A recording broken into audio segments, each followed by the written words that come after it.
happened? God damn it, not again.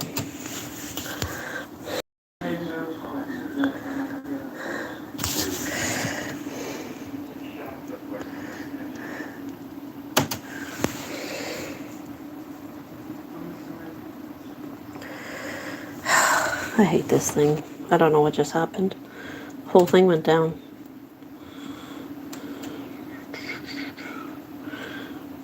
Whatever, I guess.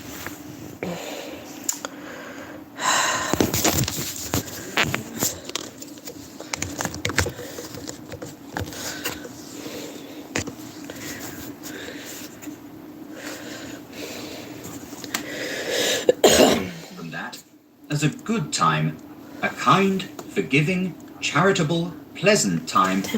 The only time I know of in the long calendar of the year when men and women seem by one consent to open their shut-up hearts freely, and to think of people below them as if they really were fellow passengers to the grave, and not another race of creatures bound on other journeys. And therefore, Uncle, though it has never put a scrap of gold or silver in my pocket, I believe that it has done me good and will do me good. Oh my fucking God. And I say... What? I can't reach that part over the fridge. Coming. Don't worry about it.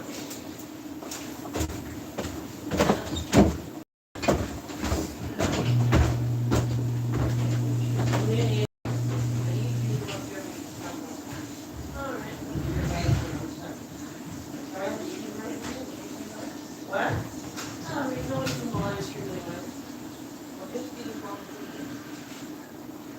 You're on my street? Well, it just crashed. We just started up a new one. I don't know why it crashed in the first place. All right, here you go. Put it away. I can put it in the sink now. But I can't reach the top of it.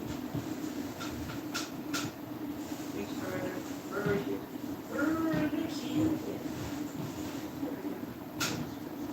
Right, right.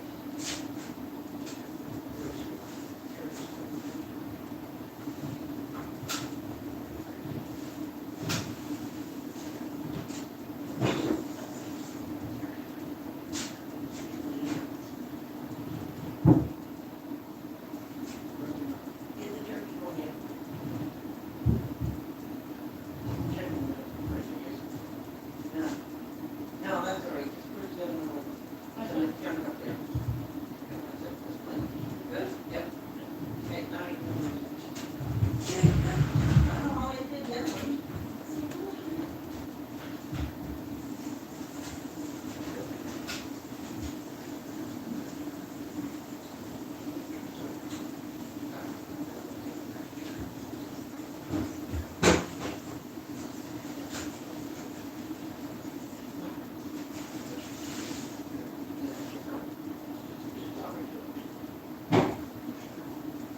Get to the top of the house. How would I do what I learned? You have to stand on here when you do that. You know what I mean? Don't go crazy. Some people out this side, get a back, but I was over here. I just did that. Get that shit off there. Take that out.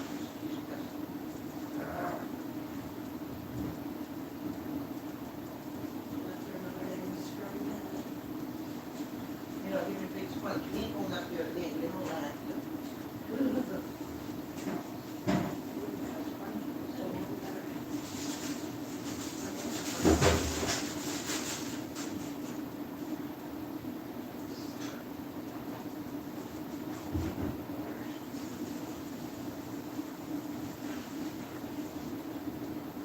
Go back.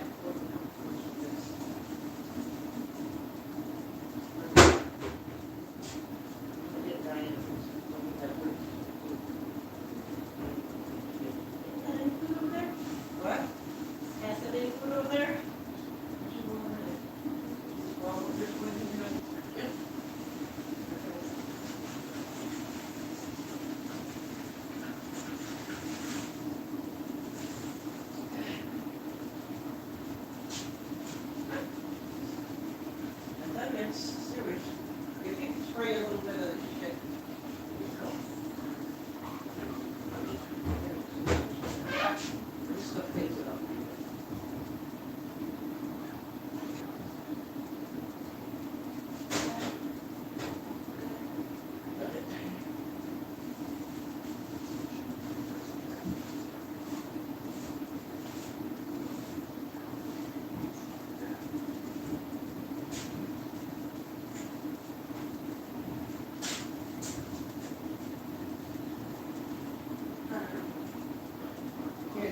this.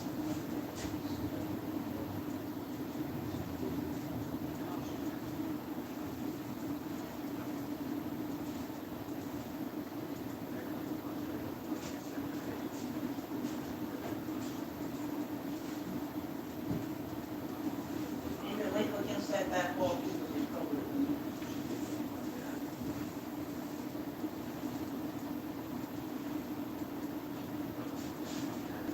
Thank you very much. Careful. Thank you.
This is why, as soon as you start something, have to go do something else.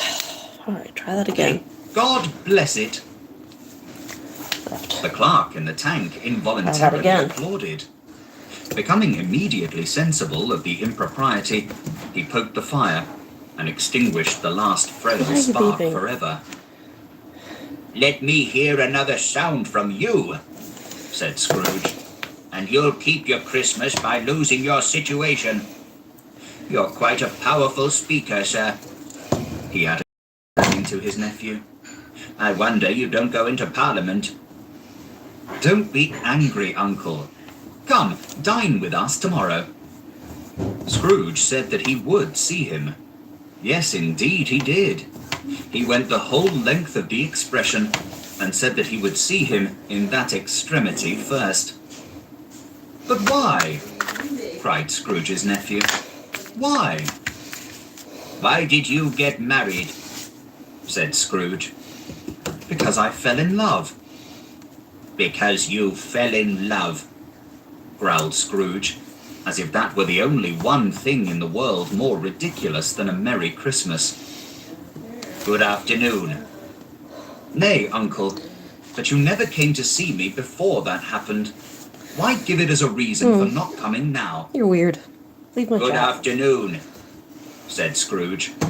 Scream I at me and want say hello. nothing You're not. from You you. can obviously see I I'm not ask in the nothing fucking of room. you. Are you dumb? Why cannot we be friends? Good Getting to the dumb afternoon, people. For sure. said Scrooge.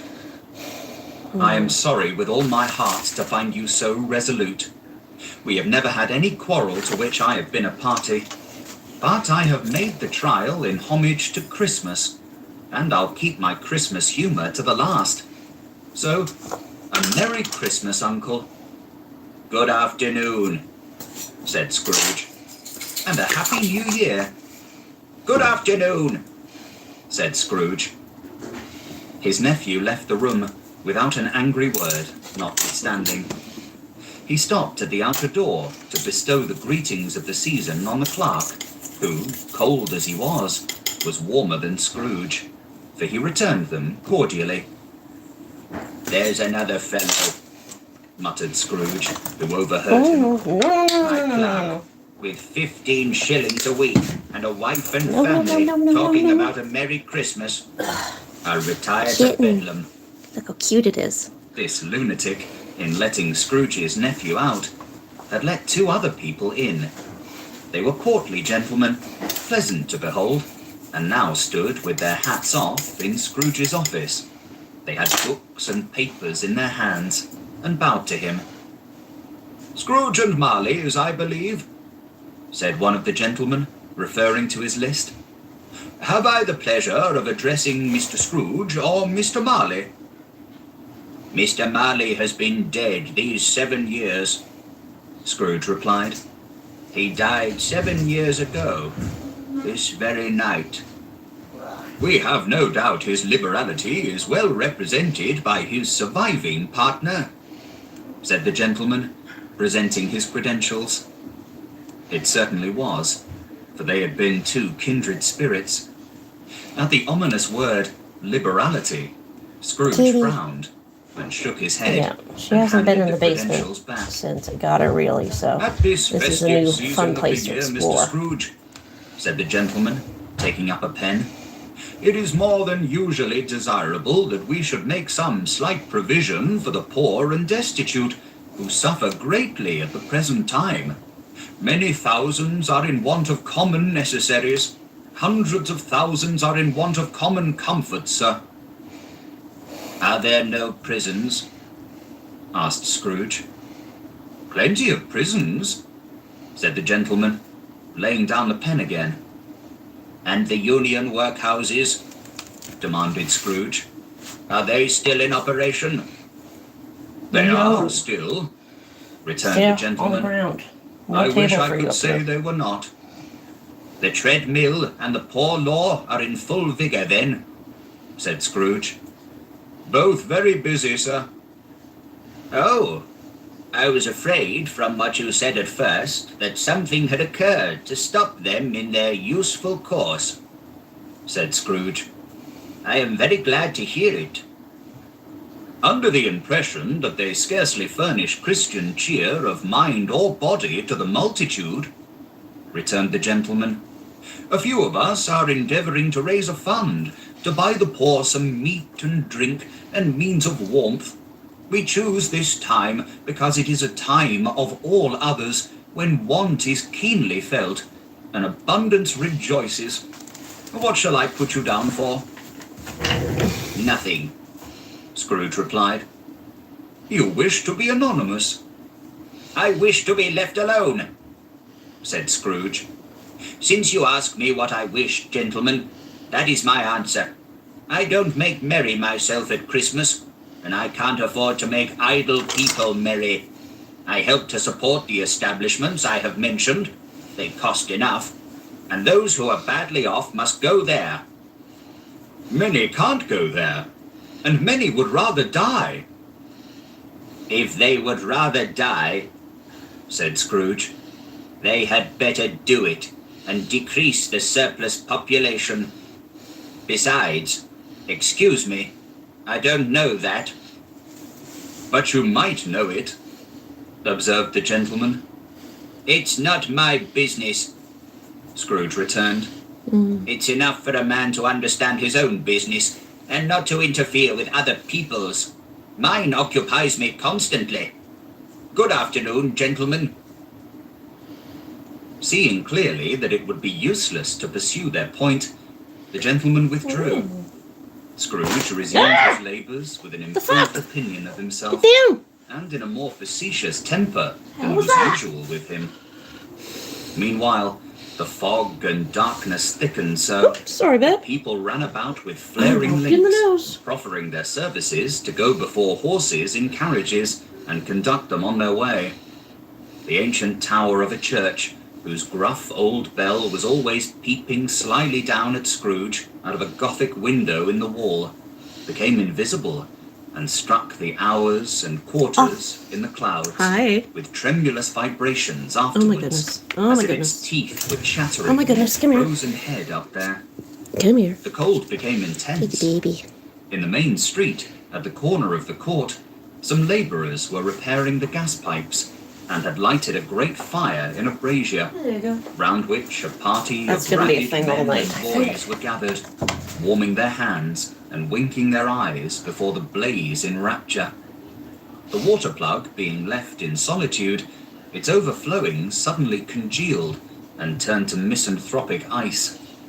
The brightness of the shops, where holly sprigs and berries crackled in the lamp heat of the windows, made pale faces ruddy as they passed. Poulterers' and grocers' trades became a splendid joke, a glorious pageant, with which it was next to impossible to believe that such dull principles as bargain and sale had anything to do. The Lord Mayor, in the stronghold of the mighty mansion house, gave orders to his 50 cooks and butlers to keep Christmas as a Lord Mayor's household should. And even the little tailor, whom he had fined 5 shillings on That's the my previous chair. Oh my Monday goodness. for being drunk and bloodthirsty in the streets, stirred up tomorrow's Mother! pudding in his garret, while his lean Mom! wife and the baby Call signed your out to buy child! the beef. Call it Foggier anyway! and colder, piercing, searching, biting cold. If the good St. Dunstan had but nipped the evil spirit's nose with a touch of such weather as that, instead of using his familiar weapons, then You keep trying to indeed step on the he would have painting. roared to lusty purpose. The owner just of a one baby. scant young I'm not nose, giving her a bath. gnawed and mumbled by the hungry cold as bones are gnawed by dogs, stooped down at Scrooge's keyhole to regale him with a Christmas carol.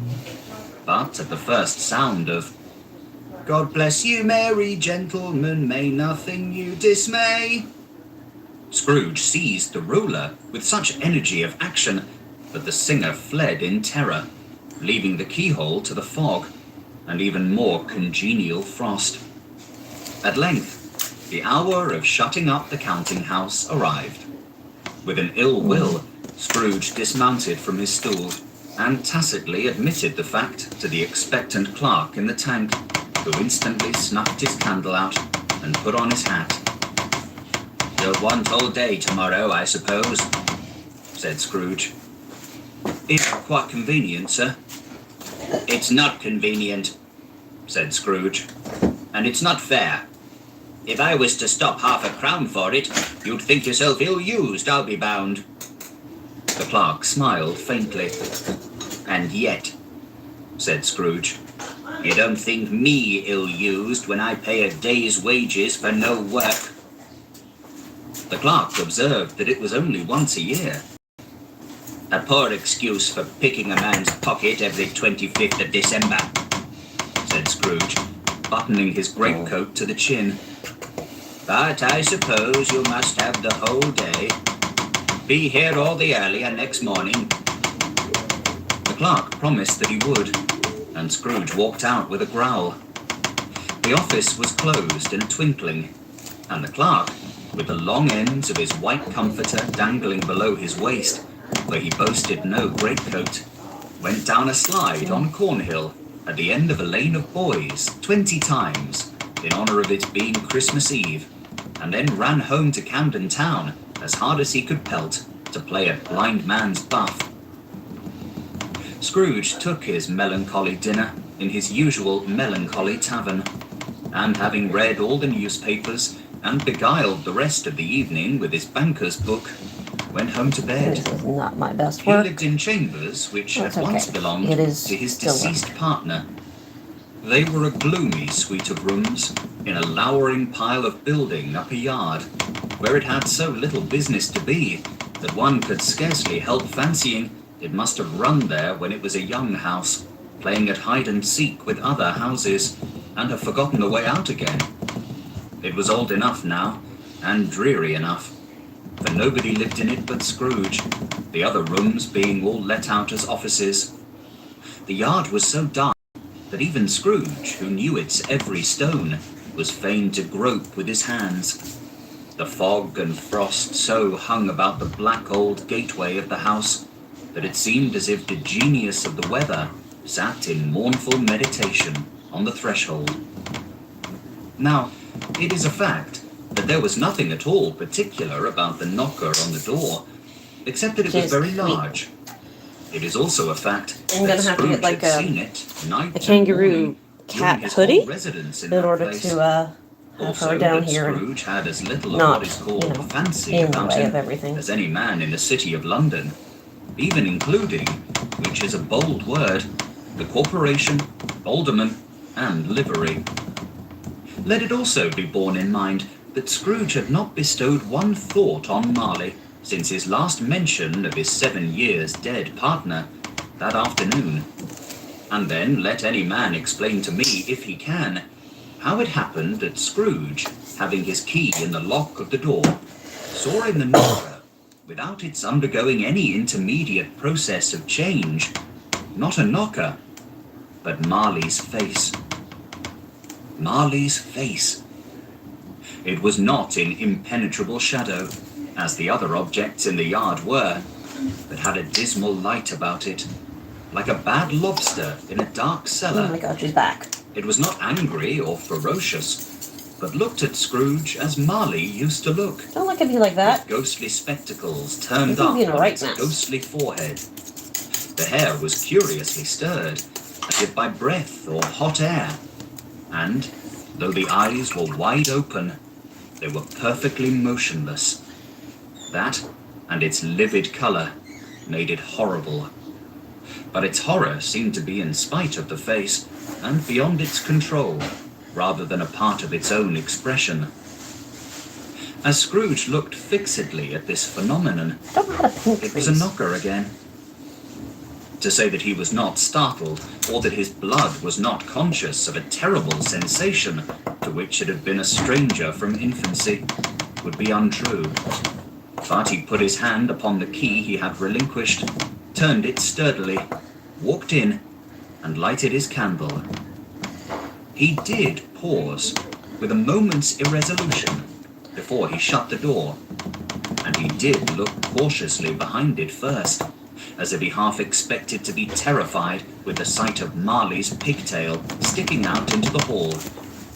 But there was Hi. nothing on the back of the door, except the screws and nuts that held the knocker on. So he said, "Who, who?" and closed it with a bang. The sound resounded through the house like thunder. Every room above, and every cask in the wine merchant's cellars below, appeared to have a separate peal of echoes of its own. Red. Scrooge was not a man to I be don't frightened trust you. by echoes. He fastened the No door matter how cute you are. and walked across the hall and up the stairs, slowly too, trimming his candle as he went. You may talk vaguely about driving a coach and six up a good old flight of stairs, or through a bad young Act of Parliament, but I mean to say, you might have got a hearse up that staircase and taken it broadwise, with the splinter bar towards the wall and the door towards the balustrades, and done it easy. There was plenty of width for that, and room to spare, which is perhaps the reason why Scrooge thought he saw a locomotive hearse going on before him in the gloom. Half a dozen gas lamps out of the street wouldn't have lighted the entry too well, so you may suppose that it was pretty dark with Scrooge's dip. Up Scrooge went, not caring a button for that. Darkness is cheap, and Scrooge liked it. But, before he shut his heavy door, he walked through his rooms to see that all was right. He had just enough recollection of the face to desire to do that. Sitting room, bedroom, lumber room, all as they should be. Nobody under the table, nobody under the Lumber sofa. room. A small fire in the grate, spoon and basin ready, and the little saucepan of gruel. Scrooge had a cold in his head, upon the hob. Nobody under the bed, nobody in the closet, nobody in his dressing gown, which was hanging up in a suspicious attitude against the wall. Suspicious. Lumber room as usual. Old fire guard, old shoes, 2 fish baskets, washing stand on 3 legs, and a poker. Quite satisfied, he closed his door and locked himself in. Double locked himself in, which was not his custom. Thus secured against surprise, he took off his cravat, put on his dressing gown and slippers and his nightcap, and sat down before the fire to take his gruel. It was a very low fire. Who are you yelling indeed. for? Nothing on such a bitter night. He was obliged to sit close to it and brood over it before he could extract the least sensation of warmth from such a handful of fuel.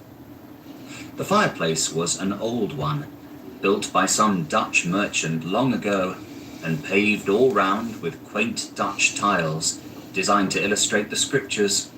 There were Cains and Abels, Pharaoh's daughters, queens of Sheba, angelic messengers descending through the air on clouds like feather beds, Abrahams, Belshazzars, apostles putting off to sea in butter boats, hundreds of figures to attract his thoughts.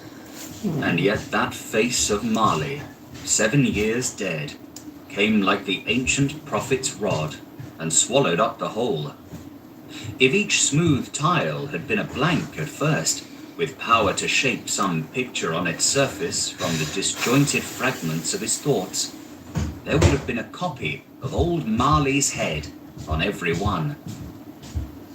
"Humbug," said Scrooge, and walked across the room.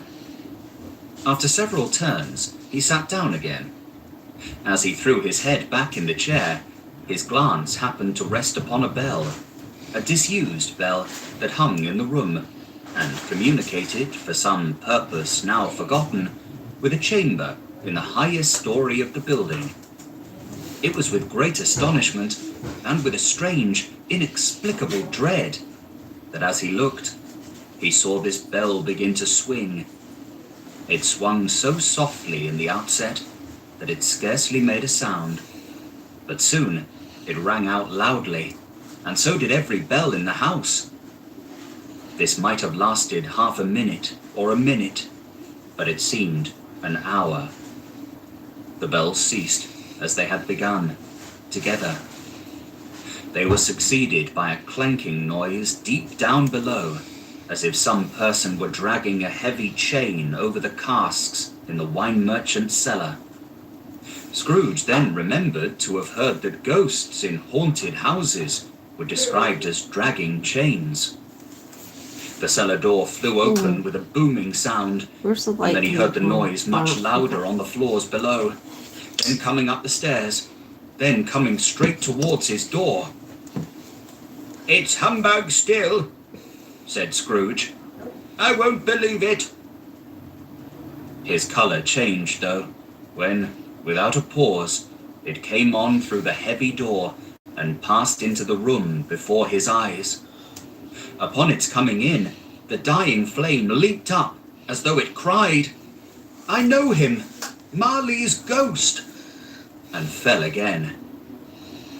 The same face, the very same.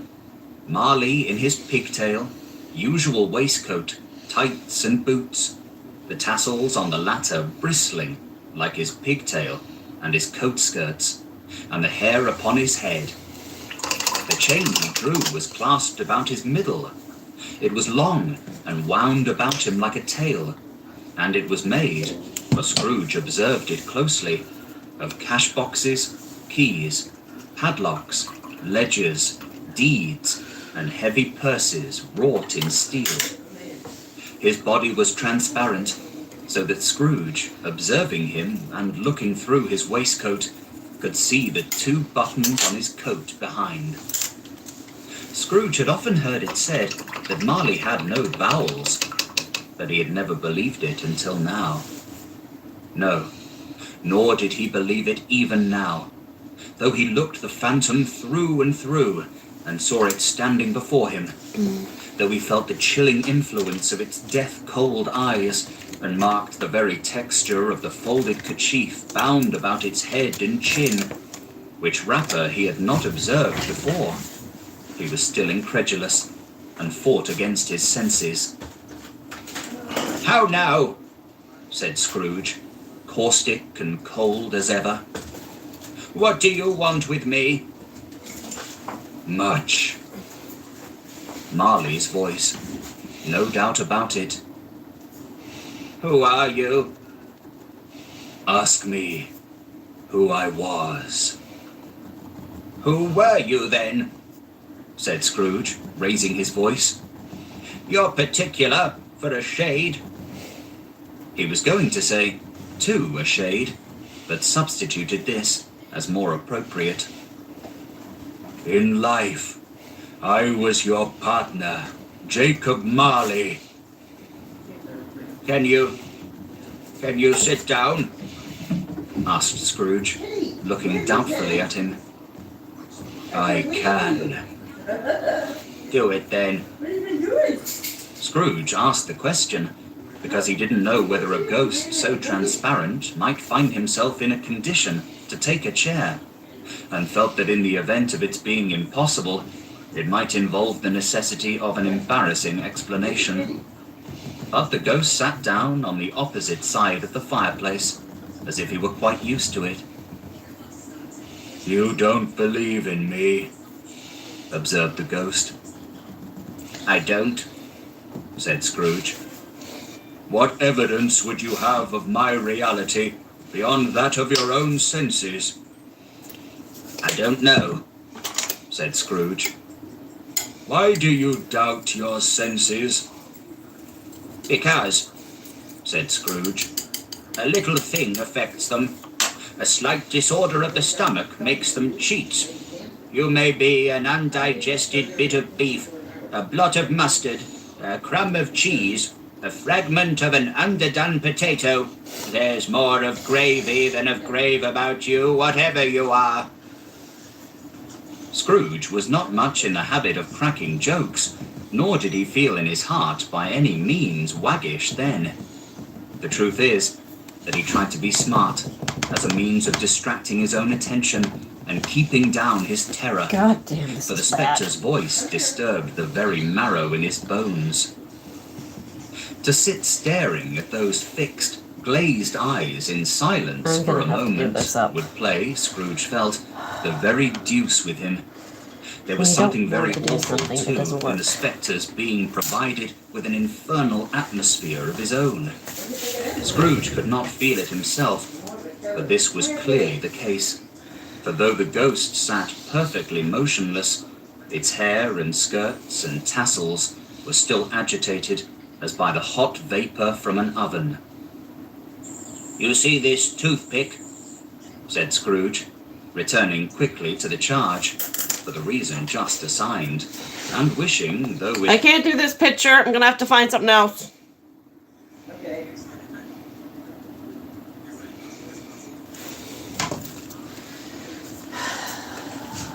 Fuck. See what Pinterest has. Everything I have on Pinterest is just horror.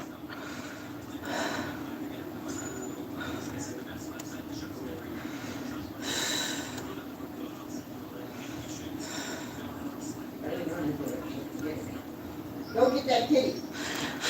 Do you have a Christmas card? Pardon me? Do you have a Christmas card picked out? Yeah? Well, I can't do that one. It's too much. Okay, let's find one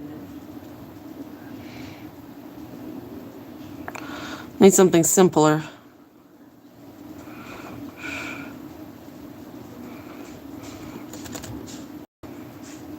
I like that one, but nobody else will.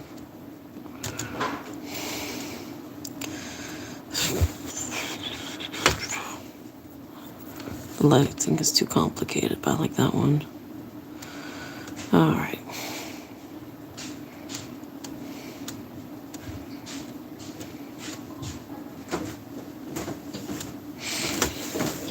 The first one that was on top. Okay, yeah, this is not working. Why not? Beautiful. It's hideous. I hate it. What do you got?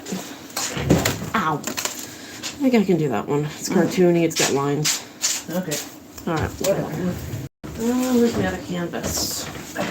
There it is. How's the kitten?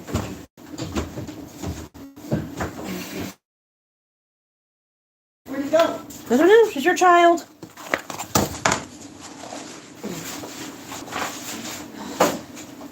Where'd you go, Ivy? Just saying no isn't an option, unfortunately. It sucks in this place. Love to just say no. I don't want to do anything.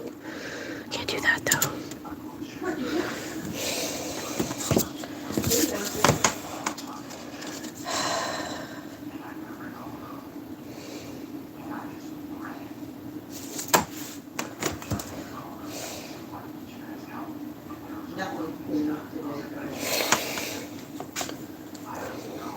But only for a second, think I don't have to a choice. divert the vision's stony gaze from himself. I do, replied the ghost. You are not looking at it, said Scrooge. But I see it, said the ghost, notwithstanding. Well, returned Scrooge, I have but to swallow this and be for the rest of my days persecuted by a legion of goblins, all of my own creation. Humbug, I tell you, humbug! At this, the spirit raised a frightful cry and shook its chain with such a dismal and appalling noise that Scrooge held on tight to his chair to save himself from falling in a swoon. But how much greater was his horror when the phantom, taking off the bandage round his head, as if it were too warm to wear indoors, its lower jaw dropped down upon its breast. Scrooge fell upon his knees and clasped his hands before his face. Mercy, he said. Dreadful apparition, why do you trouble me? Man of the worldly mind, replied the ghost. Do you believe in me or not? I do, said Scrooge. I must. But why do spirits walk the earth? And why do they come to me? It is required of every man, the ghost returned, that the spirit within him should walk abroad among his fellow men and travel far and wide. And if that spirit goes not forth in life, it is condemned to do so after death. It is doomed to wander through the world, oh, woe is me, and witness what it cannot share, but might have shared on earth, and turned to happiness. Again the spectre raised a cry, and shook its chain, and wrung its shadowy hands. You are fettered, said Scrooge, trembling. Tell me why. I wear the chain I forged in life, replied the ghost. I made it, link by link and yard by yard. I girded it on of my own free will, and of my own free will I wore it. Is its pattern strange to you? Scrooge trembled more and more. Or would you know, pursued the ghost, the weight and length of the strong coil you bear yourself? It was full as heavy and as long as this 7 Christmas Eves ago. You have labored on it since. It is a ponderous chain. Scrooge glanced about him on the floor, in the expectation of finding himself surrounded by some 50 or 60 fathoms of iron cable. But he could see nothing. Jacob, he said imploringly. Oh, Jacob Marley, tell me more. Speak comfort to me, Jacob. I have none to give, the ghost replied. It comes from other regions, Ebenezer Scrooge, and is conveyed by other ministers to other kinds of men. Nor can I tell you what I would. A very little more is all permitted to me. I cannot rest. I cannot stay. I cannot linger anywhere. My spirit never walked beyond our counting house. Mark me. In life, my spirit never roved beyond the narrow limits of our money-changing hole, and weary journeys lie before me. It was a habit with Scrooge, whenever he became thoughtful, to put his hands in his breeches pockets. Pondering on what the ghost had said, he did so now, but without lifting up his eyes or getting off his knees. You must have been very slow about it, Jacob, Scrooge observed in a business-like manner, though with humility and deference. Slow, the ghost repeated. 7 years dead, mused Scrooge. And travelling all the time? The whole time, said the ghost. No rest, no peace, incessant torture of remorse. You travel fast, said Scrooge. On the wings of the wind, replied the ghost. You might have got over a great quantity of ground in 7 years, said Scrooge. The ghost, on hearing this, set up another cry and clanked its chain so hideously in the dead silence of the night that the ward would have been justified in indicting it for a nuisance. Oh, captive, bound, and double-ironed, cried the phantom. Not to know that ages of incessant labour by immortal creatures for this earth must pass into eternity before the good of which it is susceptible is all developed. Not to know that any Christian spirit working kindly in its little sphere, whatever it may be, will find its mortal life too short for its vast means of usefulness. Not to know that no space of regret can make amends for one life's opportunities misused. Yet such was I. Oh, such was I.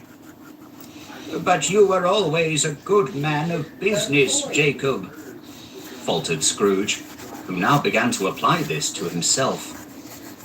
Business, cried the ghost, wringing its hands again. Mankind was my business. The common welfare was my business. Charity, mercy, forbearance and benevolence were all my business. The dealings of my trade were but a drop of water in the comprehensive ocean of my business. It held up its chain at arm's length, as if that were the cause of all its unavailing grief, and flung it heavily upon the ground again. At this time of the rolling year, the spectre said, I suffer most.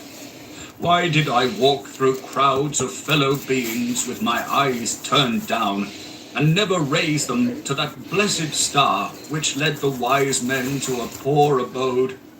Were there no poor homes to which its light would have conducted me? Scrooge was very much dismayed to hear the spectre going on at this rate, and began to quake exceedingly. Hear me, cried the ghost. My time is nearly gone. I will, said Scrooge. But don't be hard upon me. Don't be flowery, Jacob, pray. How it is that I appear before you in a shape that you can see, I may not tell. I have sat invisible beside you many and many a day. It was not an agreeable idea. Scrooge shivered and wiped the perspiration from his brow. That is no light part of my penance, pursued the ghost. I am here tonight to warn you that you have yet a chance and hope of escaping my fate, a chance and hope of my procuring Ebenezer. You were always a good friend to me, said Scrooge. Thank ye. You will be haunted, resumed the ghost, by 3 spirits. Scrooge's countenance fell almost as low as the ghost's had done. Is that the chance and hope you mentioned, Jacob? He demanded in a faltering voice. It is. I think I'd rather not, said Scrooge. Without their visits, said the ghost, you cannot hope to shun the path I tread. Expect the first tomorrow, when the bell tolls 1. Couldn't I take 'em all at once, and have it over, Jacob? Hinted Scrooge. Expect the second on the next night at the same hour, the third upon the next night, when the last stroke of 12 has ceased to vibrate. Look to see me no more, and look that, for your own sake, you remember what has passed between us." When it had said these words, the spectre took its wrapper from the table and bound it round its head as before. Scrooge knew this by the smart sound its teeth made when the jaws were brought together by the bandage. He ventured to raise his eyes again, and found his supernatural visitor confronting him in an erect attitude, with its chain wound over and about its arm. The apparition walked backward from him, and at every step it took, the window raised itself a little, so that when the spectre reached it, it was wide open. It beckoned Scrooge to approach, which he did. When they were within 2 paces of each other, Marley's ghost held up its hand, warning him to come no nearer. Scrooge stopped, not so much in obedience as in surprise and fear, for on the raising of the hand, he became sensible of confused noises in the air, incoherent sounds of lamentation and regret, wailings inexpressibly sorrowful and self-accusatory. The spectre, after listening for a moment, joined in the mournful dirge and floated out upon the bleak, dark night. Scrooge followed to the window, desperate in his curiosity. He looked out. The air was filled with phantoms, wandering hither and thither in restless haste, and moaning as they went. Every one of them wore chains like Marley's ghost. Some few, they might be guilty governments, were linked together. None were free. Many had been personally known to Scrooge in their lives. He had been quite familiar with one old ghost in a white waistcoat, with a monstrous iron safe attached to its ankle, who cried piteously at being unable to assist a wretched woman with an infant, whom it saw below upon a doorstep. The misery with them all was clearly that they sought to interfere for good in human matters, and had lost the power forever. Whether these creatures faded into mist, or mist enshrouded them, he could not tell. But they and their spirit voices faded together, and the night became as it had been when he walked home. Scrooge closed the window and examined the door by which the ghost had entered. It was double locked, as he had locked it with his own hands, and the bolts were undisturbed. He tried to say, "Humbug," but stopped at the first syllable. And being, from the emotions he had undergone, or the fatigues of the day, or his glimpse of the invisible world, or the dull conversation of the ghost, or the lateness of the hour, much in need of repose, went straight to bed without undressing, and fell asleep upon the instant. Stave 2. The first of the 3 spirits. When Scrooge awoke, it was so dark that, looking out of bed, he could scarcely distinguish the transparent window from the opaque walls of his chamber. He was endeavoring to pierce the darkness with his ferret eyes, when the chimes of a neighboring church struck the 4 quarters. So he listened for the hour. To his great astonishment, the heavy bell went on from 6 to 7, and from 7 to 8, and regularly up to 12, then stopped. 12. It was past 2 when he went to bed. The clock was wrong. An icicle must have got into the works. 12. He touched the spring of his repeater to correct this most preposterous clock. Its rapid little pulse beat 12 and stopped. "Why, it isn't possible," said Scrooge, "that I can have slept through a whole day and far into another night. It isn't possible that anything has happened to the sun, and this is 12 at noon." The idea being an alarming one, he scrambled out of bed and groped his way to the window. He was obliged to rub the frost off with the sleeve of his dressing gown before he could see anything, and could see very little then. All he could make out was that it was still very foggy and extremely cold, and that there was no noise of people running to and fro and making a great stir, as there unquestionably would have been if night had beaten off bright day and taken possession of the world. This was a great relief, because 3 days after sight of this first of exchange pay to Mr. Ebenezer Scrooge, or his order, and so forth, would have become a mere United States security if there were no days to count by. Scrooge went to bed again, and thought and thought and thought it over and over, and could make nothing of it. The more he thought, the more perplexed he was, and the more he endeavoured not to think, the more he thought. Marley's ghost bothered him exceedingly. Every time he resolved within himself, after mature inquiry, that it was all a dream, his mind flew back again, like a strong spring released to its first position, and presented the same problem to be worked all through. Was it a dream or not? Scrooge lay in this state until the chime had gone 3/4 more, when he remembered, on a sudden, that the ghost had warned him of a visitation when the bell tolled 1. He resolved to lie awake until the hour was past, and, considering that he could no more go to sleep than go to heaven, this was, perhaps, the wisest resolution in his power. The quarter was so long that he was more than once convinced he must have sunk into a doze unconsciously and missed the clock. At length, it broke upon his listening ear. Ding dong.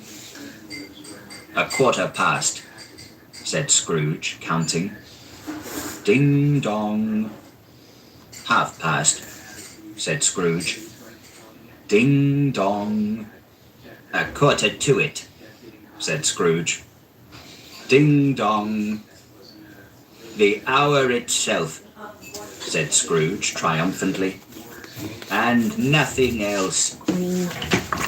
He spoke before the hour bell sounded, which it now did with a deep, dull, hollow, melancholy 1. Light flashed up in the room upon the instant, and the curtains of his bed were drawn. The curtains of his bed were drawn aside, I tell you, by a hand. Not the curtains at his feet, nor the curtains at his back, but those to which his face was addressed. The curtains of his bed were drawn aside, and Scrooge, starting up into a half-recumbent attitude, found himself face to face with the unearthly visitor who drew them, as close to it as I am now to you, and I am standing in the spirit at your elbow. It was a strange figure, like a child, yet not so like a child as like an old man, viewed through some supernatural medium, which gave him the appearance of having receded from the view and been diminished to a child's proportions. Its hair, which hung about its neck and down its back, was white, as if with age, and yet the face had not a wrinkle in it, and the tenderest bloom was on the skin. The arms were very long and muscular, the hands the same, as if its hold was of uncommon strength. Its legs and feet, most delicately formed, were, like those upper members, bare. It held a branch of fresh green holly in its hand, and, in singular contradiction of that wintry emblem, had its dress trimmed with summer flowers. But the strangest thing about it was that from the crown of its head there sprang a bright, clear jet of light, by which all of this was visible, and which was doubtless the occasion of its using, in its duller moments, a great extent for a cap, which it now held under its arm. Even this, though, when Scrooge looked at it with increasing steadiness, was not its strangest quality.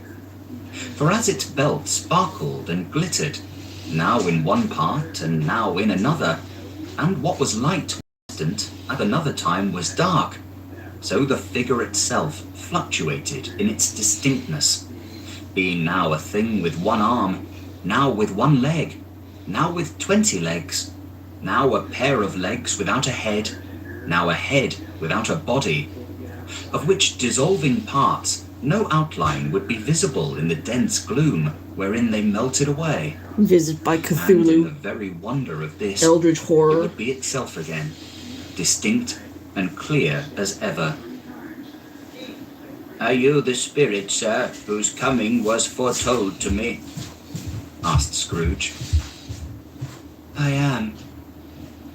The voice was soft and gentle, singularly low, as if, instead of being so close behind him, it were at a distance. "Who and what are you?" Scrooge demanded. "I am the ghost of Christmas past." "Long past?" inquired Scrooge, observant of its dwarfish stature. "No, your past." Perhaps Scrooge could not have told anybody why, if anybody could have asked him, but he had a special desire to see the spirit in his cap, and begged him to be covered. "What?" exclaimed the ghost. "Would you soon put out, with worldly hands, the light I give? Is it not enough that you are one of those whose passions made this cap, and force me through whole trains of years to wear it low upon my brow?" Scrooge reverently disclaimed all intention to offend, or any knowledge of having wilfully bonneted the spirit at any period of his life. He then made bold to inquire what business brought him there. "Your welfare," said the ghost. Scrooge expressed himself before I much forget. obliged, but could not help thinking that a night of unbroken rest would have been more conducive to that end. The spirit must have heard him thinking, for it said immediately, "Your reclamation, then. Take heed." It put out its strong hand as it spoke, and clasped him gently by the arm. "Rise and walk with me." It would have been in vain for Scrooge to plead that the weather and the hour were not adapted to pedestrian purposes, that bed was warm and the thermometer a long way below freezing, that he was clad but lightly in his slippers, dressing gown and nightcap, and that he had a cold upon him at that time. The grasp, though gentle as a woman's hand, was not to be resisted.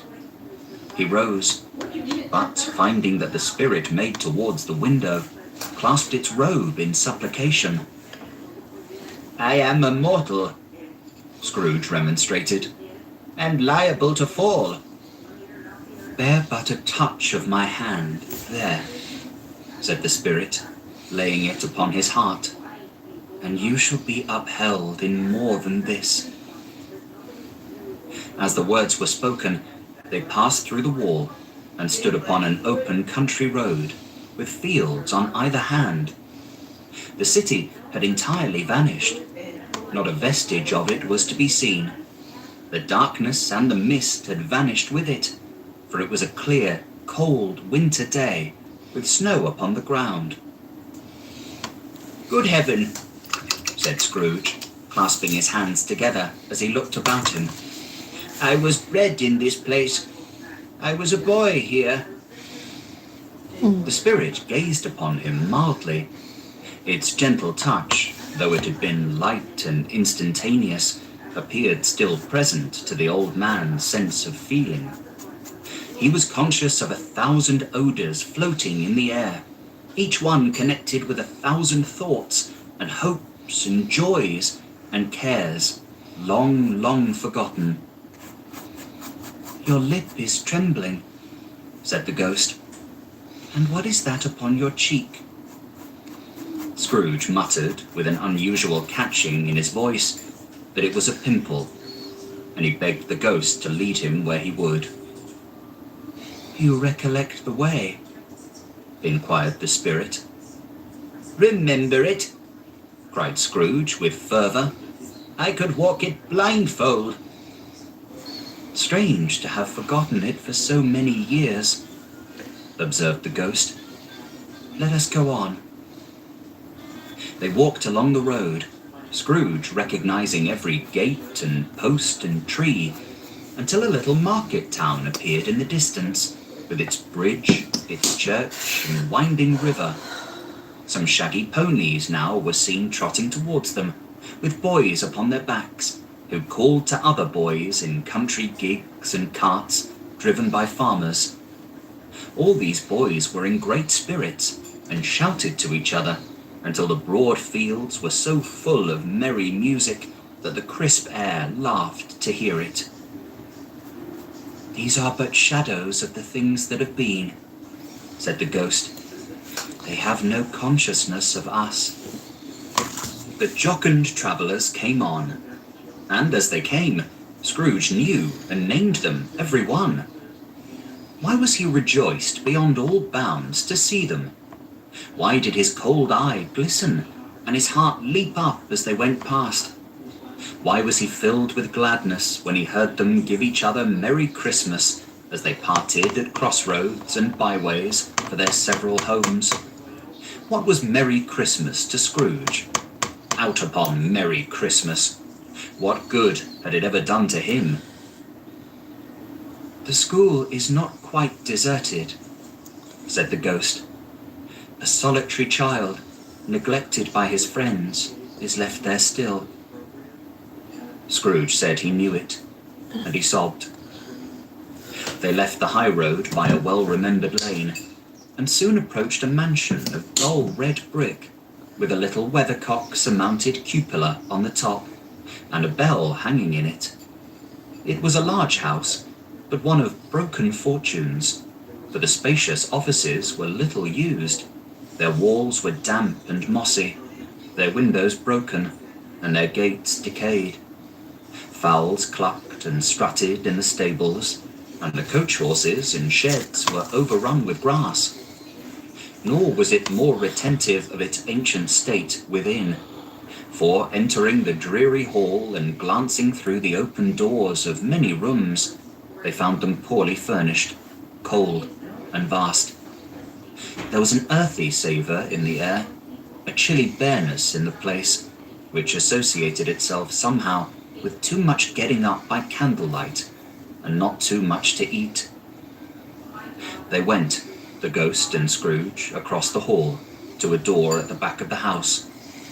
It opened before them, and disclosed a long, bare, melancholy room, made barer still by lines of plain deal forms and desks.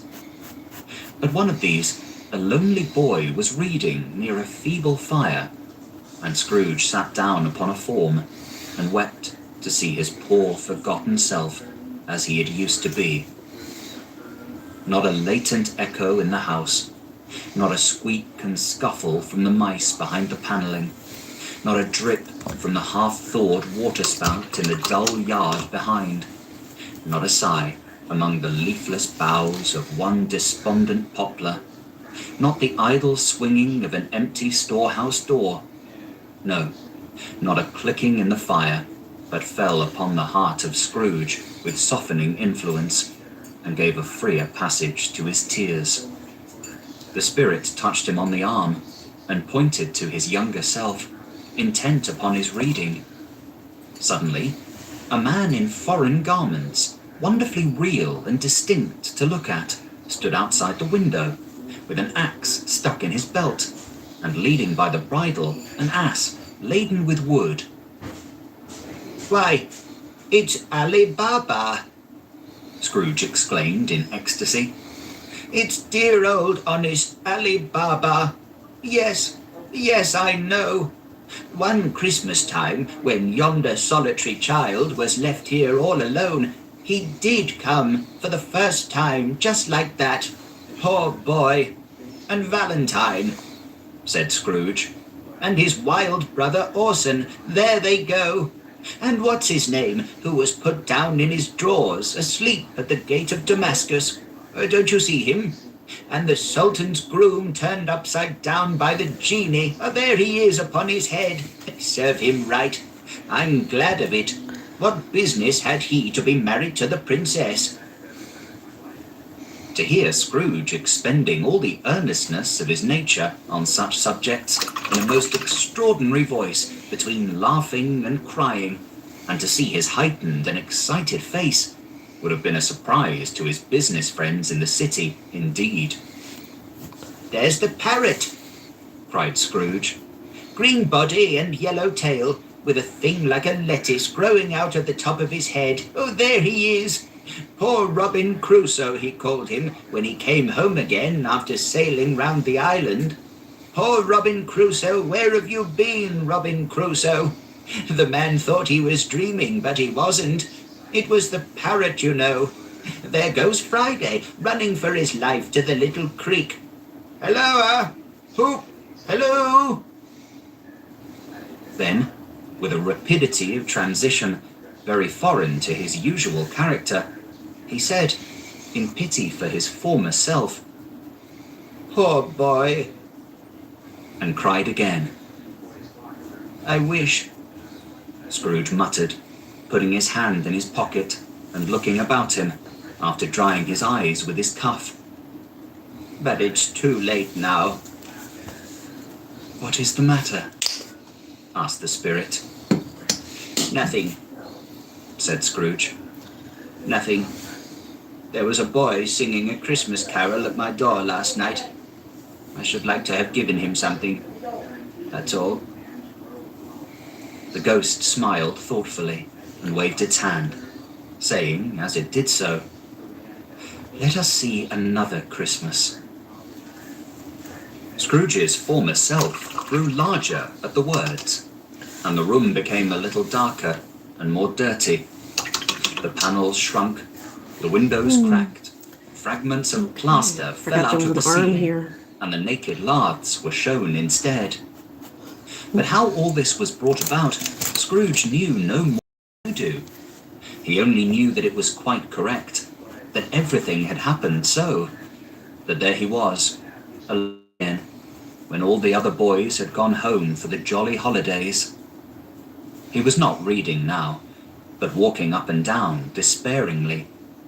Scrooge looked at the ghost, and, with a mournful shaking of his head, glanced anxiously towards the door.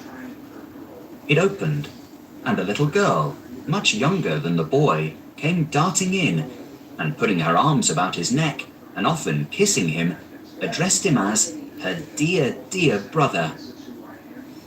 "I have come to bring you home, dear brother," said the child, clapping her tiny hands and bending down to laugh. "To bring you home, home, home." "Home, little Fan?" returned the boy. "Yes," said the child, brimful of glee.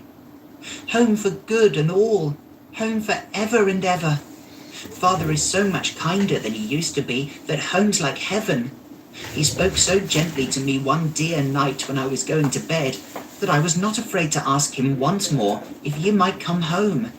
And he said, yes, you should, and sent me in a coach to bring you. And you're to be a man," child, opening her eyes, "and are never to come back here. But first, we're to be together all the Christmas long and have the merriest time in all the world." "You are quite a woman, little Fan," exclaimed the boy. She clapped her hands and laughed and tried to touch his head, but being too little, laughed again and stood on tiptoe to embrace him.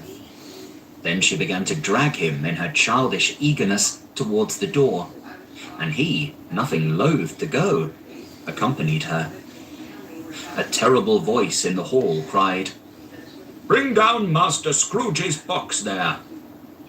And in the hall appeared the schoolmaster himself, who glared on Master Scrooge with a ferocious condescension, and threw him into a dreadful state of mind by shaking hands with him. He then conveyed him and his sister into the veriest old well of a shivering best parlour that ever was seen, where the maps upon the wall and the celestial and terrestrial globes in the windows were waxy with cold, Here, he produced a decanter of curiously light wine and a block of curiously heavy cake, and administered installments of those dainties to the young people, at the same time sending out a meagre servant to offer a glass of something to the postboy, who answered that he thanked the gentleman, but if it was the same tap as he had tasted before, he had rather not. Master Scrooge's trunk being by this time tied on to the top of the chaise, the children bade the schoolmaster goodbye right willingly, and getting into it, drove gaily down the garden sweep, the quick wheels dashing the hoarfrost and snow from off the dark leaves of the evergreens like spray. Always a delicate creature, whom a breath might have withered, said the ghost, but she had a large heart. So she had, cried Scrooge. You're right. I will not gainsay it, Spirit. God forbid. She died a woman, said the ghost, and had, as I think, children. One child, Scrooge returned. True, said the ghost. Your nephew. Scrooge seemed uneasy in his mind, and answered briefly, Yes. Although they had but that moment left the school behind them, they were now in the busy thoroughfares of a city, where shadowy passengers passed and repassed, where shadowy carts and coaches battled for the way, and all the strife and tumult of a real city were. It was made plain enough by the dressing of the shops that here too it was Christmas time again. But it was evening, and the streets were lighted up. The ghost stopped at a certain warehouse door and asked Scrooge if he knew it. Know it? Said Scrooge. Was I apprenticed here? They went in. At sight of an old gentleman in a Welsh wig, sitting behind such a high desk that if he had been 2 inches taller, he must have knocked his head against the ceiling, Scrooge cried in great excitement. Why, it's old Fezziwig! Bless his heart, it's Fezziwig alive again! Old Fezziwig laid down his pen and looked up at the clock, which pointed to the hour of 7. He rubbed his hands, adjusted his capacious waistcoat, laughed all over himself from his shoes to his organ of benevolence, and called out in a comfortably oily, rich, fat, jovial voice, Yo-ho there! Ebenezer! Dick! Scrooge's former self, now grown to a young man, came briskly in, accompanied by his fellow apprentice. Wilkins, to be sure, said Scrooge to the ghost. Bless me, yes, there he is. He was very much attached to me, was Dick. Poor Dick, dear, dear. Yo-ho, my boys, said Fezziwig. No more work tonight. Christmas Eve, Dick. Christmas Eve, Ebenezer. Let's have the shutters up, cried old Fezziwig with a sharp clap of his hands. Before a man can say Jack Robinson. You wouldn't believe how those two fellows went at it. They charged into the street with the shutters. 1, 2, 3. Had 'em up in their places. 4, 5, 6. Barred 'em and pinned 'em. 7, 8, 9. And came back before you could have got to 12, panting like racehorses. Hilly-ho! Cried old Fezziwig, skipping down from the high desk with wonderful agility. Clear away, my lads, and let's have lots of room here. Hilly-ho, Dick! Cheer up, Ebenezer! Clear away?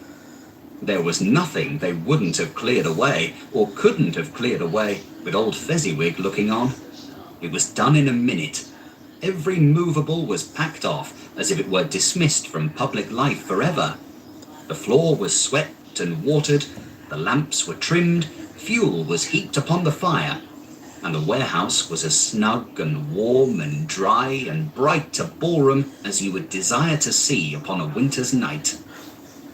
In came a fiddler with a music book, and went up to the lofty desk, and made an orchestra of it, and tuned like 50 stomach aches. In came Mrs. Fezziwig, one vast substantial smile. In came the 3 Miss Fezziwigs, beaming and lovable. In came the 6 young followers whose hearts they broke. In came all the young men and women employed in the business. In came the housemaid with her cousin the baker. In came the cook with her brother's particular friend the milkman.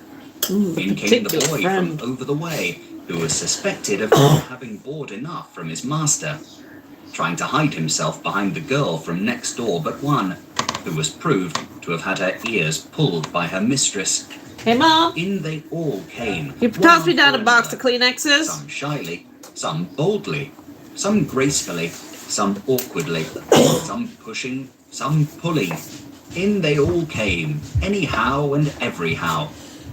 Away they all went, 20 couple at once, hands half round and back again the other way, down the middle and up again, round and round in various stages of affectionate grouping. Old top couple always turning up in the wrong place, new top couple starting again as soon as they got there. All top couples at last, and not a bottom one to help them. When this result was brought about, old Fezziwig, clapping his hands to stop the dance, cried out, "Well done!" And the fiddler plunged his hot face into a pot of porter, especially provided for that purpose. But scorning rest upon his reappearance, he instantly began again, though there were no dancers yet, as if the other fiddler had been carried home, exhausted on a shutter, and he were a brand new man, resolved to beat him out of sight or perish. There were more dances, and there were more forfeits, and more dances. And there was cake, and there was negus, and there was a great piece of cold roast, and there was a great piece of cold boiled, and there were mince pies and plenty of beer. But the great effect of the evening came after the roast and boiled, when the fiddler, an artful dog, mind, the sort of man knew his business better than you or I could have told it him, struck up Sir Roger de Coverley. Then old Fezziwig stood out to dance with Mrs. Fezziwig. Top couple, too, with a good stiff piece of work cut out for them. 3 or 4 and 20 pair of partners, people who were not to be trifled with, people who would dance and had no notion of walking. But if they had been twice as many, 4 times, old Fezziwig would have been a match for them, and so would Mrs. Fezziwig. As to her, she was worthy to be his partner in every sense of the term. If that's not high praise, tell me higher, and I'll use it. A positive light appeared to issue from Fezziwig's calves. They shone in every part of the dance, like moons. You couldn't have predicted at any given time what would become of them next. And when old Fezziwig and Mrs. Fezziwig had gone all through the dance, advance and retire, both hands to your partner, bow and curtsy, corkscrew, thread the needle and back again to your place, Fezziwig cut so deftly that he appeared to wink with his legs, and came upon his feet again without a stagger. When the clock struck 11, this domestic ball broke up. Mr. and Mrs. Fezziwig took their stations, one on either side the door, and shaking hands with every person individually as he or she went out, wished him or her a Merry Christmas. When everybody had retired but the 2 apprentices, they did the same to them, and thus the cheerful voices died away, and the lads were left to their beds, which were under a counter in the back shop. During the whole of this time, Scrooge had acted like a man out of his wits. His heart and soul were in the scene, and with his former self. He corroborated everything, remembered everything, enjoyed everything, and underwent the strangest agitation. It was not until now, when the bright faces of his former self and Dick were turned from them, that he remembered the ghost, and became conscious that it was looking full upon him, while the light upon its head burnt very clear. "A small matter," said the ghost. to make these silly folk so full of gratitude?" "Small?"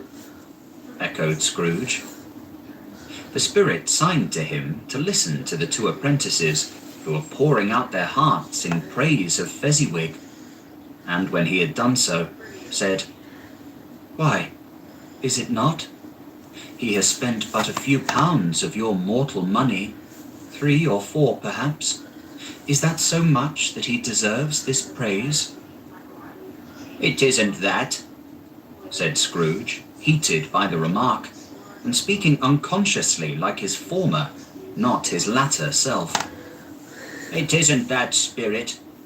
He has the power to render us happy or unhappy, to make our service light or burdensome, a pleasure or a toil.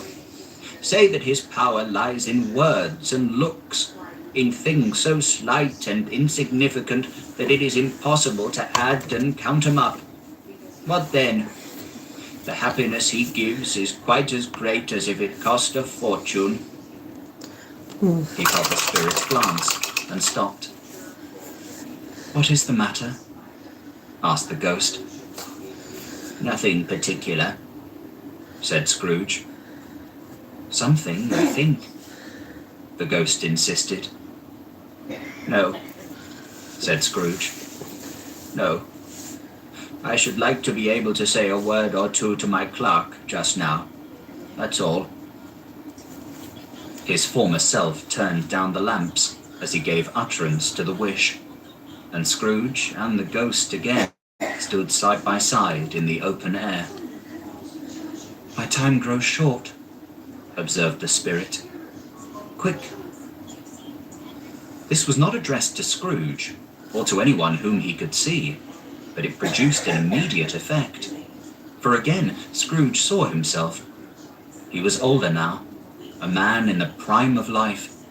His face had not the harsh and rigid lines of later years, but it had begun to wear the signs of care and avarice. There was an eager, greedy, restless motion in the eye, which showed the passion that had taken root, and where the shadow of the growing tree would fall. He was not alone, but sat by the side of a fair young girl in a mourning dress, in whose eyes there were tears, which sparkled in the light that shone out of the ghost of Christmas past. "It matters little," she said softly. "To you, very little. Another idol has displaced me, and if it can cheer and comfort you in time to come, as I would have tried to do, I have no just cause to grieve." "What idol has displaced you?" he rejoined. "A golden one." "This is the even-handed dealing of the world," he said. "There is nothing on which it is so hard as poverty, and there is nothing it professes to condemn with such severity as the pursuit of wealth." "You fear the world too much," she answered It's the wrong gently. one. "All your other hopes have merged into the hope of being beyond the Oopsie. chance of its sordid reproach. I have seen your nobler aspirations fall off one by one, until the master passion, gain, engrosses you. Have I not?" "What then?" he retorted. "Even if I have grown so much wiser, what then? I am not changed towards you." She shook her head. "Am I?" "Our contract is an old one. It was made when we were both poor and content to be so, until, in good season, we could improve our worldly fortune by our patient industry. You are changed. When it was made, you were another man." "I was a boy," he said impatiently. "Your own feeling tells you that you were not what you are," she returned. "I am. That which promised happiness when we were one in heart is fraught with misery now that we are two. How often and how keenly I have thought of this I will not say. It is enough that I have thought of it, and can release you. Have I ever sought release? In words? No, never." "In what then?" in a changed nature, in an altered spirit, in another atmosphere of life, another hope as its great end, in everything that made my love of any worth or value in your sight.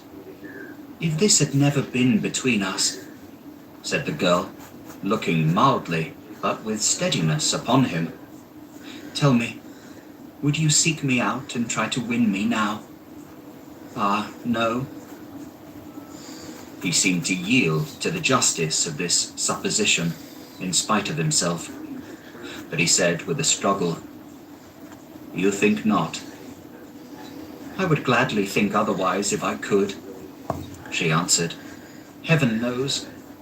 When I have learned a truth like this, I know how strong and irresistible it must be.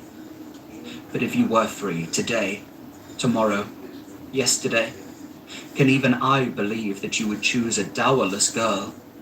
You, who in your very confidence with her, weigh everything by gain, or choosing her, if for a moment you are false enough to your one guiding principle to do so, do I not know that your repentance and regret would surely follow? I do, and I release you, with a full heart, for the love of him you once were. He was about to speak, but, with her head turned from him, she resumed. You may. The memory of what is past half makes me hope you will have pain in this. A very, very brief time, and you will dismiss the recollection of it gladly, as an unprofitable dream, from which it happened well you awoke. May you be happy in the life you have chosen. She left him, and they parted. Spirit, said Scrooge, show me no more. Conduct me home. Why do you delight to torture me? One shadow more, exclaimed the ghost. No more, cried Scrooge. No more. I don't wish to see it. Show me no more. But the relentless ghost pinioned him in both his arms and forced him to observe what happened next. They were in another scene and place. A room, not very large or handsome, but full of comfort. Near to the winter fire sat a beautiful young girl, so like that last that Scrooge believed it was the same, until he saw her, now a comely matron, sitting opposite her daughter. The noise in this room was perfectly tumultuous, for there were more children there than Scrooge in his agitated state of mind could count. And unlike the celebrated herd in the poem, they were not 40 children conducting themselves like one, but every child was conducting itself like 40. The consequences were uproarious, beyond belief, but no one seemed to care.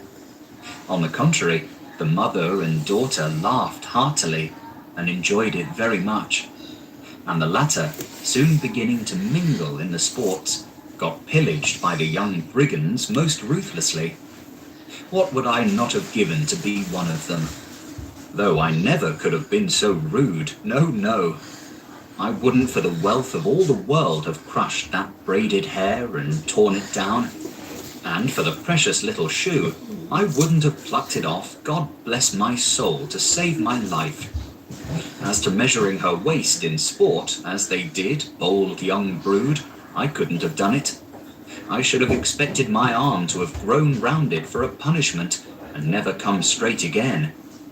And yet I should have dearly liked, I own, to have touched her lips, to have questioned her, that she might have opened them, to have looked upon the lashes of her downcast eyes, and never raised a blush, to have let loose waves of hair, an inch of which would be a keepsake beyond price. In short, I should have liked, I do confess, to have had the lightest license of a child, and yet to have been man enough to know its value. But now, a knocking at the door was heard, and such a rush immediately ensued that she, with laughing face and plundered dress, was borne towards it in the centre of a flushed and boisterous group, just in time to greet the father, who came home attended by a man laden with Christmas toys and presents. Then the shouting and the struggling and the onslaught that was made on the defenceless porter, the scaling him with chairs for ladders to dive into his pockets, despoil him of brown paper parcels, hold on tight by his cravat, hug him round his neck, pummel his back, and kick his legs in irrepressible affection. The shouts of wonder and delight with which the development of every package was received. The terrible announcement that the baby had been taken in the act of putting a doll's frying pan into his mouth, and was more than suspected of having swallowed a fictitious turkey glued on a wooden platter. The immense relief of finding this a false alarm, the joy and gratitude and ecstasy, they are all indescribable alike. It is enough that, by degrees, the children and their emotions got out of the parlour, and, by one stair at a time, up to the top of the house, where they went to bed, and so subsided. And now Scrooge looked on more attentively than ever, when the master of the house, having his daughter leaning fondly on him, sat down with her and her mother at his own fireside. And when he thought that such another creature, quite as graceful and as full of promise, might have called him father, and been a springtime in the haggard winter of his life, his sight grew very dim indeed. "Belle," said the husband, turning to his wife with a smile, "I saw an old friend of yours this afternoon." "Who was it?" "Guess."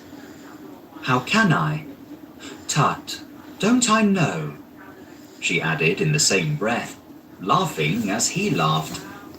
"Mr. Scrooge." "Mr. Scrooge it was. I passed his office window, and as it was not shut up and he had a candle inside, I could scarcely help seeing him.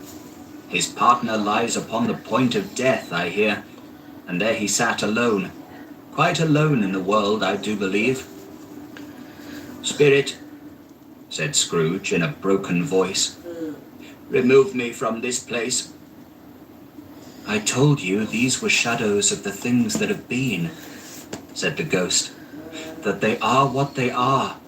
Do not blame me." "Remove me!" Scrooge exclaimed. "I cannot bear it."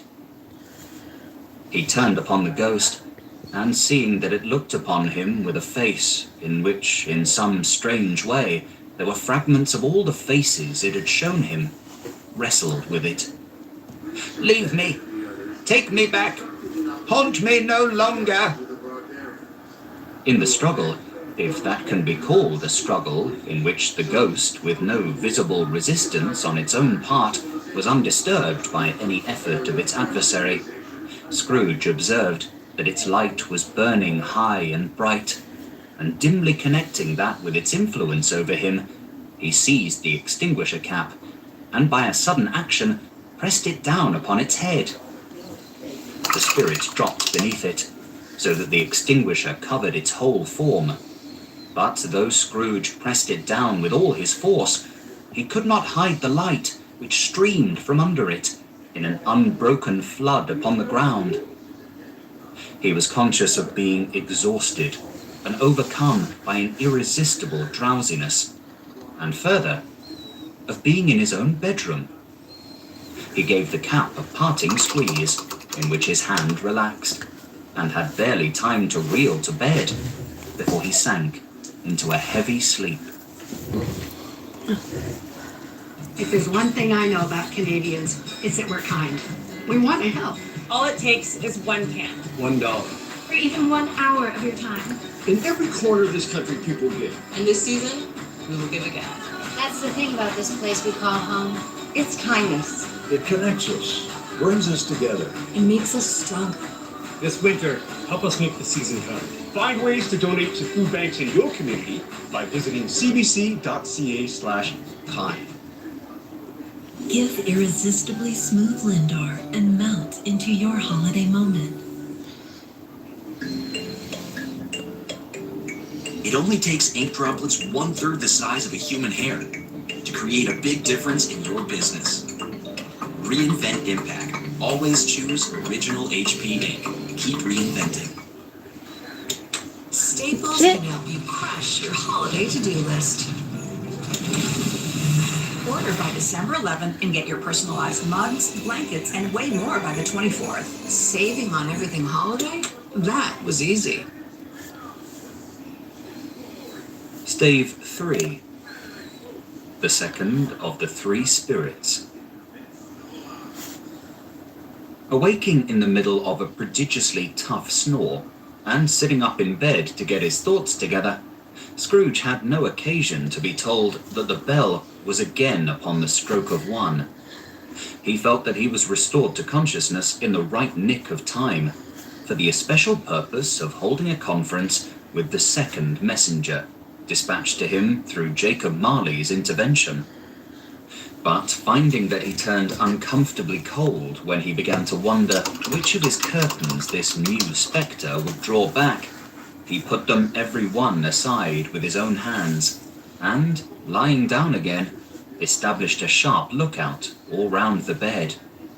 For he wished to challenge the spirit on the moment of its appearance, and did not wish to be taken by surprise and made nervous.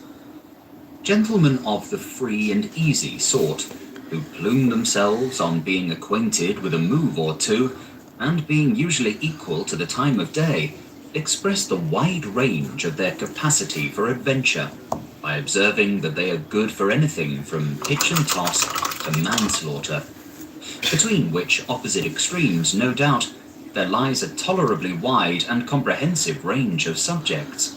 Without venturing for Scrooge quite as hardily as this, I don't mind calling on you to believe that he was ready for a good broad field of strange appearances, and that nothing between a baby and a rhinoceros would have astonished him very much. Now, being prepared for almost anything, he was not by any means prepared for nothing, and consequently, when the bell struck 1 and no shape appeared, he was taken with a violent fit of trembling. 5 minutes, 10 minutes, a quarter of an hour went by, yet nothing came. All this time he lay upon his bed, the very core and centre of a blaze of ruddy light, which streamed upon it when the clock proclaimed the hour, and which, being only light, was more alarming than a dozen ghosts, as he was powerless to make out what it meant, or would be at, and was sometimes apprehensive that he might be at that very moment an interesting case of spontaneous combustion, without having the consolation of knowing it. At last, however, he began to think, as you or I would have thought at first, for it is always the person not in the predicament who knows what ought to have been done in it, and would unquestionably have done it too. At last, I say, he began to think that the source and secret of this ghostly light might be in the adjoining room, from whence, on further tracing it, it seemed to shine. This idea taking full possession of his mind, he got up softly and shuffled in his slippers to the door.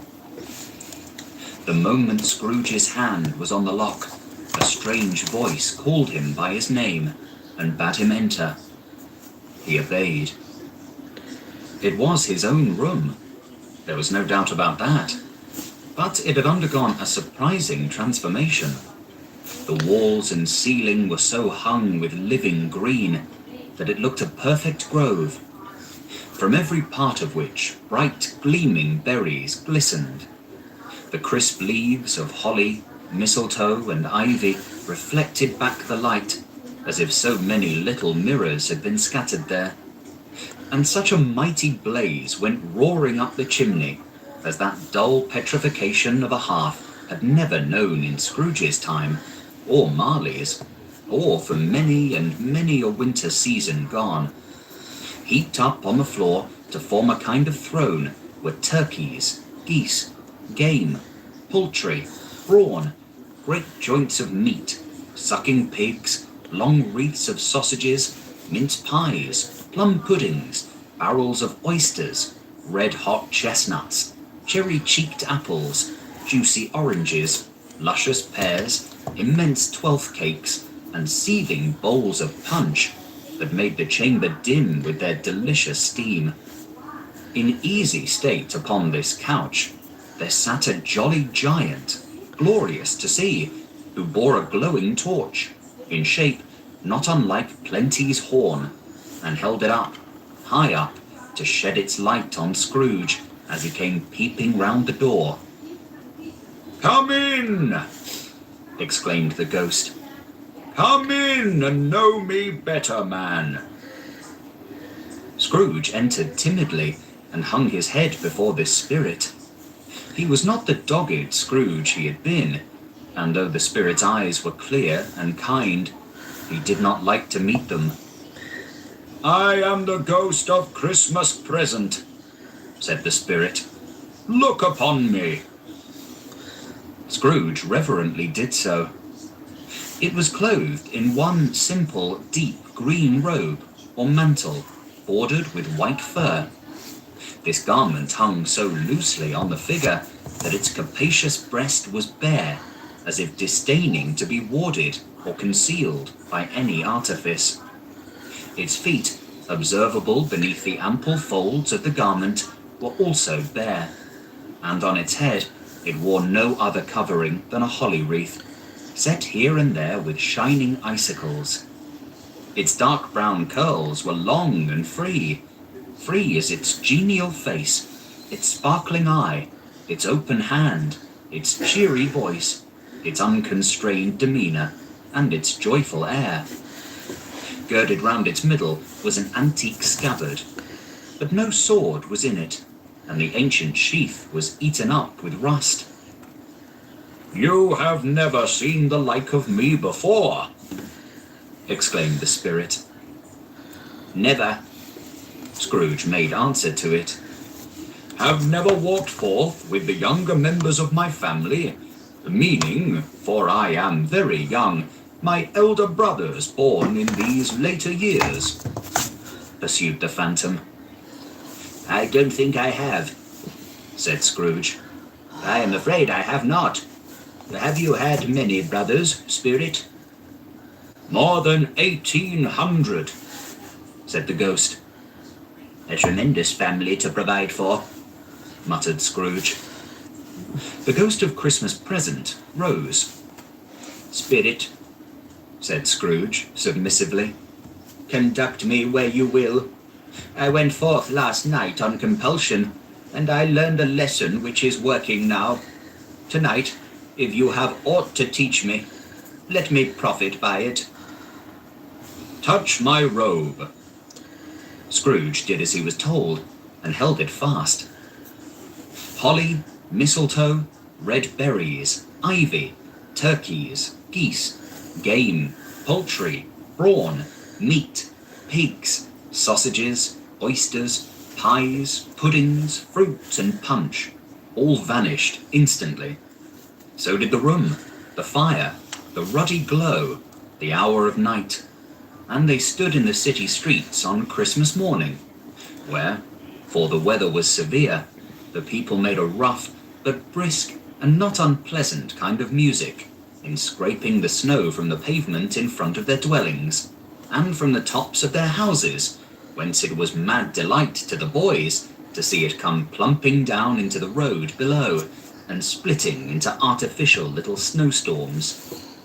The house fronts looked black enough, and the windows blacker, contrasting with the smooth white sheet of snow upon the roofs, and with the dirtier snow upon the ground, which last deposit had been ploughed up in deep furrows by the heavy wheels of carts and wagons, furrows that crossed and recrossed each other hundreds of times where the great streets branched off, and made intricate channels hard to trace in the thick yellow mud and icy water. The sky was gloomy, and the shortest streets were choked up with a dingy mist, half thawed, half frozen, whose heavier particles descended in a shower of sooty atoms, as if all the chimneys in Great Britain had, by one consent, caught fire, and were blazing away to their dear hearts' content. There was nothing very cheerful in the climate or the town, and yet was there an air of cheerfulness abroad that the clearest summer air and brightest summer sun might have endeavoured to diffuse in vain.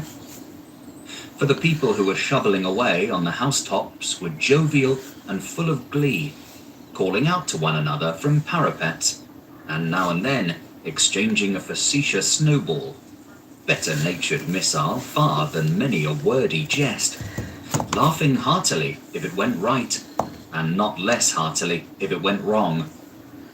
The poulterers' shops were still half open, and the fruiterers were radiant in their glory.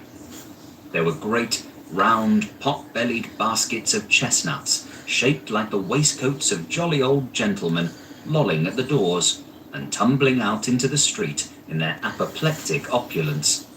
There were ruddy, brown-faced, broad-girthed Spanish onions, shining in the fatness of their growth like Spanish friars, and winking from their shelves in wanton slyness at the girls as they went by, and glanced demurely at the hung-up mistletoe. There were pears and apples clustered high in blooming pyramids. There were bunches of grapes made in the shopkeeper's benevolence to dangle from conspicuous hooks that people's mouths might water gratis as they passed. There were piles of filberts, mossy and brown, recalling in their fragrance ancient walks among the woods and pleasant shufflings ankle-deep through withered leaves. There were Norfolk biffins, squab and swarthy, setting off the yellow of the oranges and lemons, and in the compactness of their juicy persons, urgently entreating and beseeching to be carried home in paper bags and eaten after dinner. The very gold and silver fish set forth among these choice fruits in a bowl, though members of a dull and stagnant-blooded race, appeared to know that there was something going on, and to a fish went gasping round and round their little world in slow and passionless excitement. The grocers, oh, the grocers, nearly closed, with perhaps 2 shutters down, or 1, but through those gaps such glimpses. It was not alone that the scales descending on the counter made a merry sound, or that the twine and roller parted company so briskly, or that the canisters were rattled up and down like juggling tricks, or even that the blended scents of tea and coffee were so grateful to the nose, or even that the raisins were so plentiful and rare, the almonds so extremely white, the sticks of cinnamon so long and straight, the other spices so delicious, the candied fruits so caked and spotted with molten sugar as to make the coldest lookers-on feel faint and subsequently bilious. Nor was it that the figs were moist and plumpy, or that the French plums blushed in modest tartness from their highly decorated boxes, or that everything was good to eat and in its Christmas dress.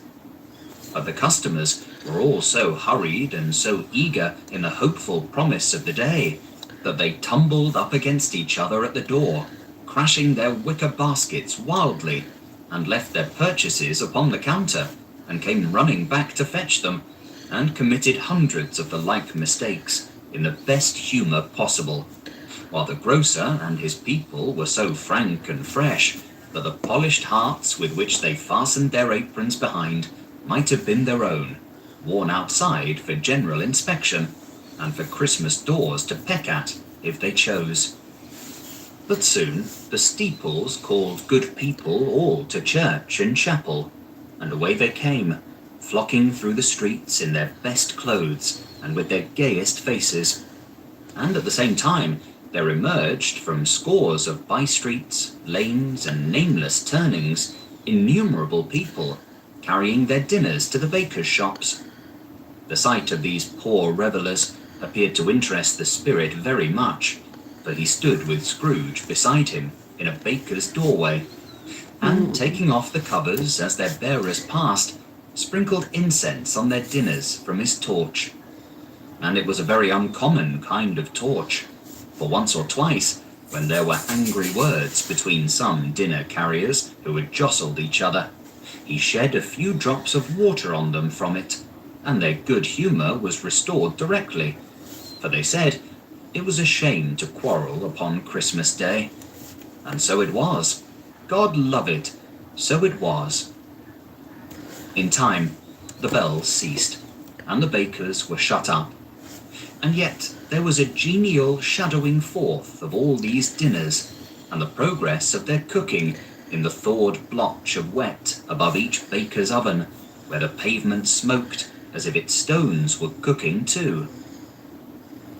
"Is there a peculiar flavour in what you sprinkle from your torch?" asked Scrooge. "There is. My own." "Would it apply to any kind of dinner on this day?" asked Scrooge.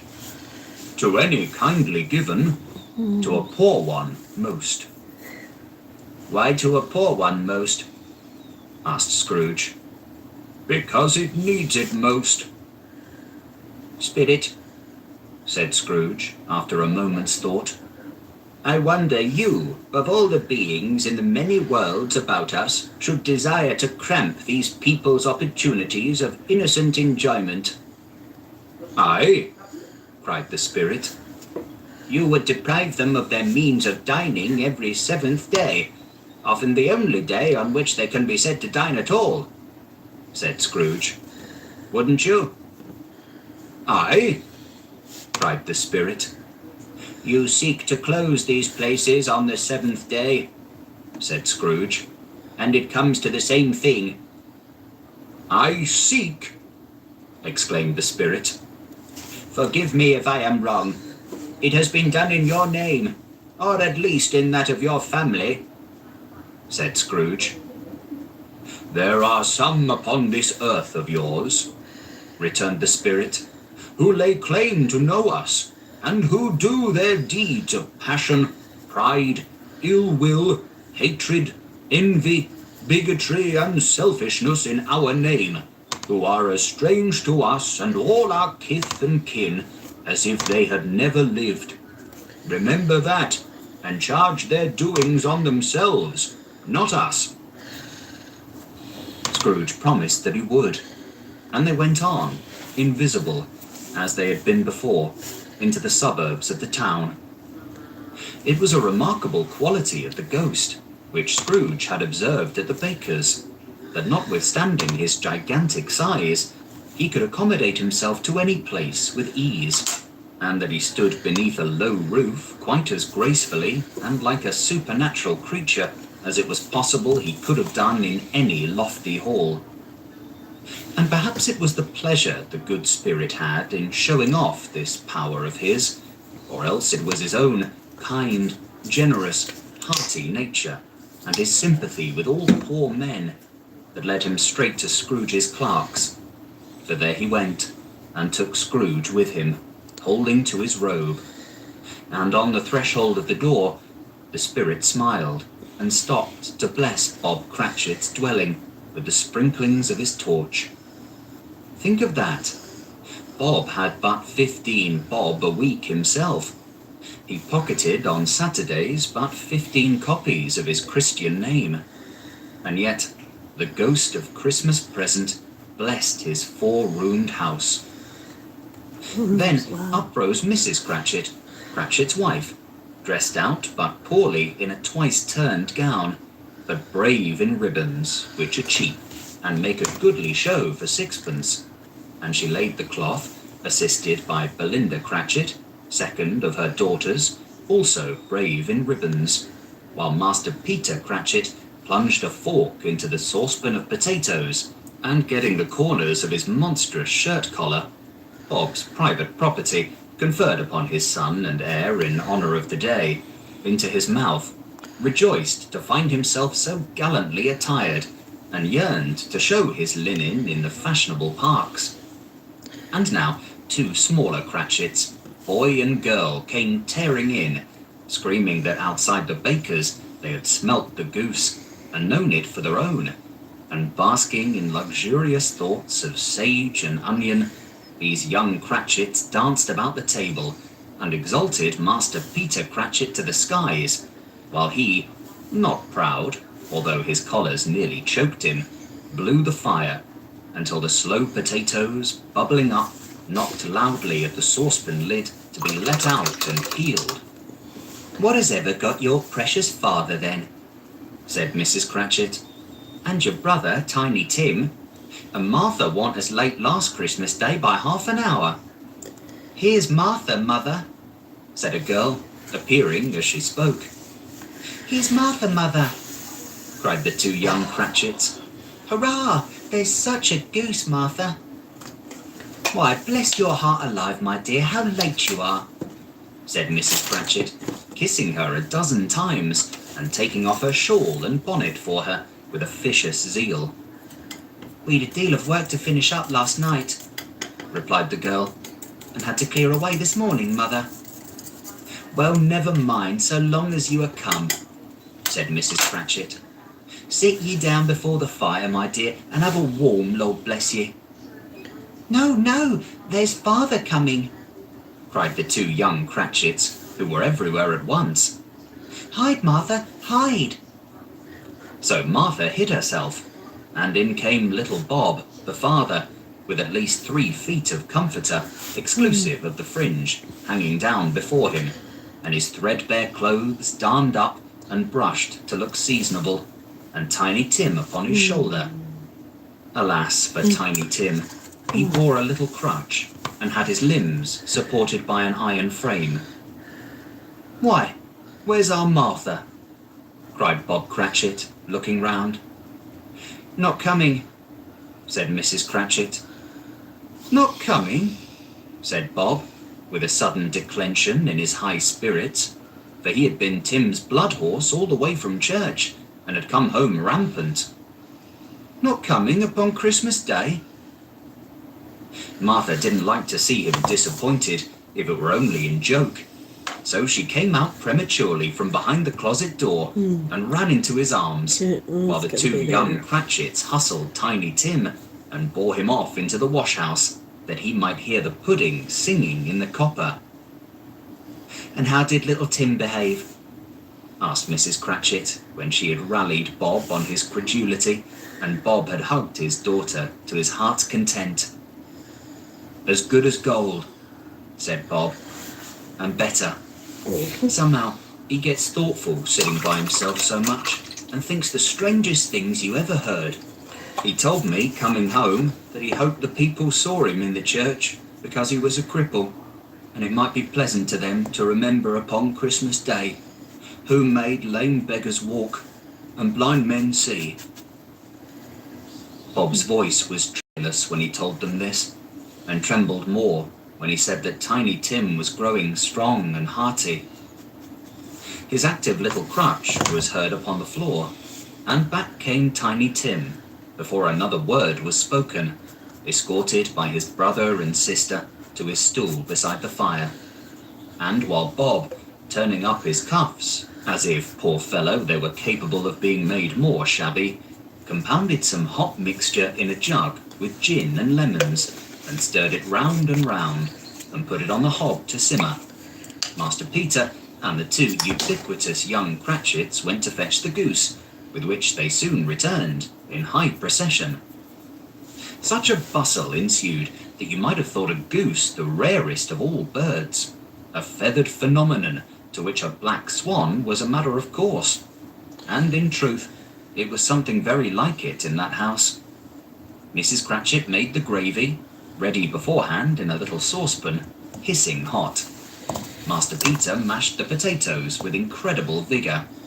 Miss Belinda sweetened up the apple sauce. Martha dusted the hot plates. Bob took Tiny Tim beside him in a tiny corner at the table. The two young Cratchits set chairs for everybody, not forgetting themselves, and, mounting guard upon their posts, crammed spoons into their mouths, lest they should shriek for goose before their turn came to be helped. At last, the dishes were set on, and grace was said. It was succeeded by a breathless pause, as Mrs. Cratchit, looking slowly all along the carving knife, prepared to plunge it in the breast. But when she did, and when the long-expected gush of stuffing issued forth, One murmur of delight arose all round the board, and even Tiny Tim, excited by the two young Cratchits, beat on the table with the handle of his knife and feebly cried, "Hurrah!" There never was such a goose. Bob said he didn't believe there ever was such a goose cooked. Its tenderness and flavour, size and cheapness were the themes of universal admiration.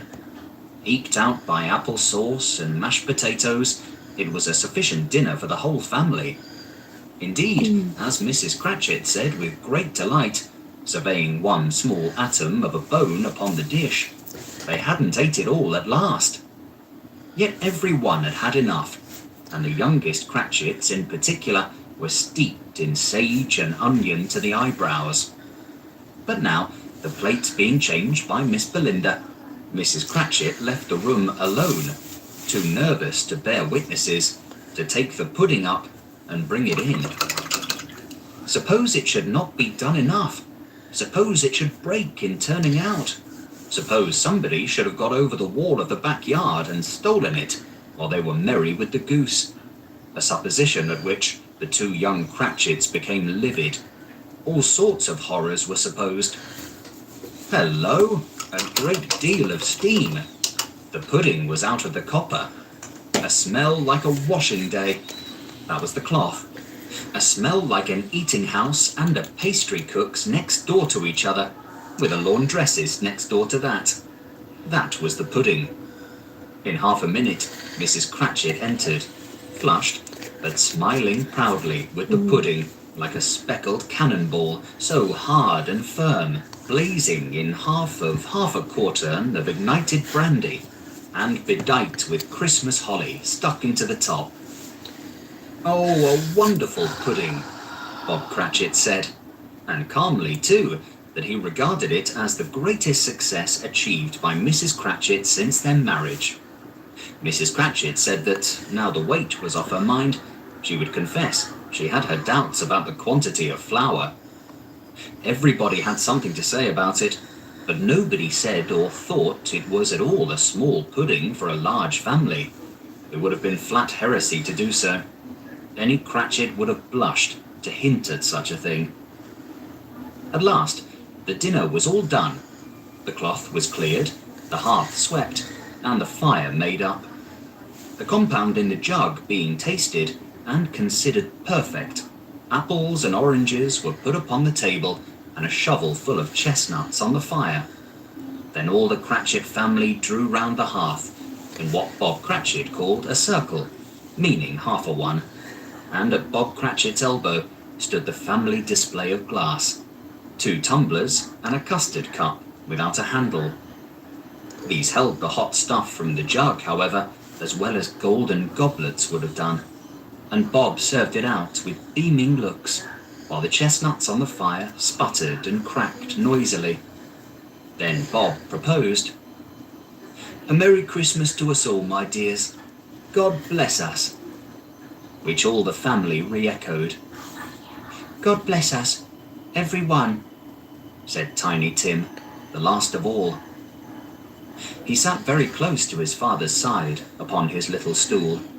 Bob held his withered little hand to his, as if he loved the child and wished to keep him by his side, and dreaded that he might be taken from him. "Spirit," said Scrooge, with an interest he had never felt before, "tell me if Tiny Tim will live."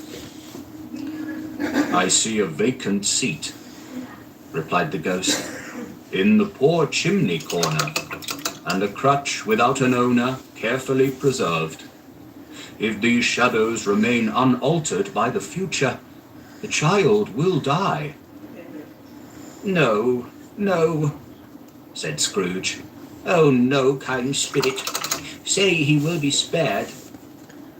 "If these shadows remain unaltered by the future, none other of my race," returned the ghost, "will find him here. What then? If he be like to die, he had better do it and decrease the surplus population." Scrooge hung his head to hear his own words quoted by the spirit, and was overcome with penitence and grief. "Man," said the ghost, "if man you be in heart, not adamant, forbear that wicked cant until you have discovered what the surplus is, and where it is. Will you decide what men shall live, what men shall die? It may be that in the sight of heaven you are more worthless and less fit to live than millions like this poor man's child. Oh God, to hear the insect on the leaf pronouncing on the too much life among his hungry brothers in the dust." Scrooge bent before the ghost's rebuke, and trembling, cast his eyes upon the ground. But he raised them speedily on hearing his own name. "Mr. Scrooge," said Bob. "I'll give you Mr. Scrooge, the founder of the feast."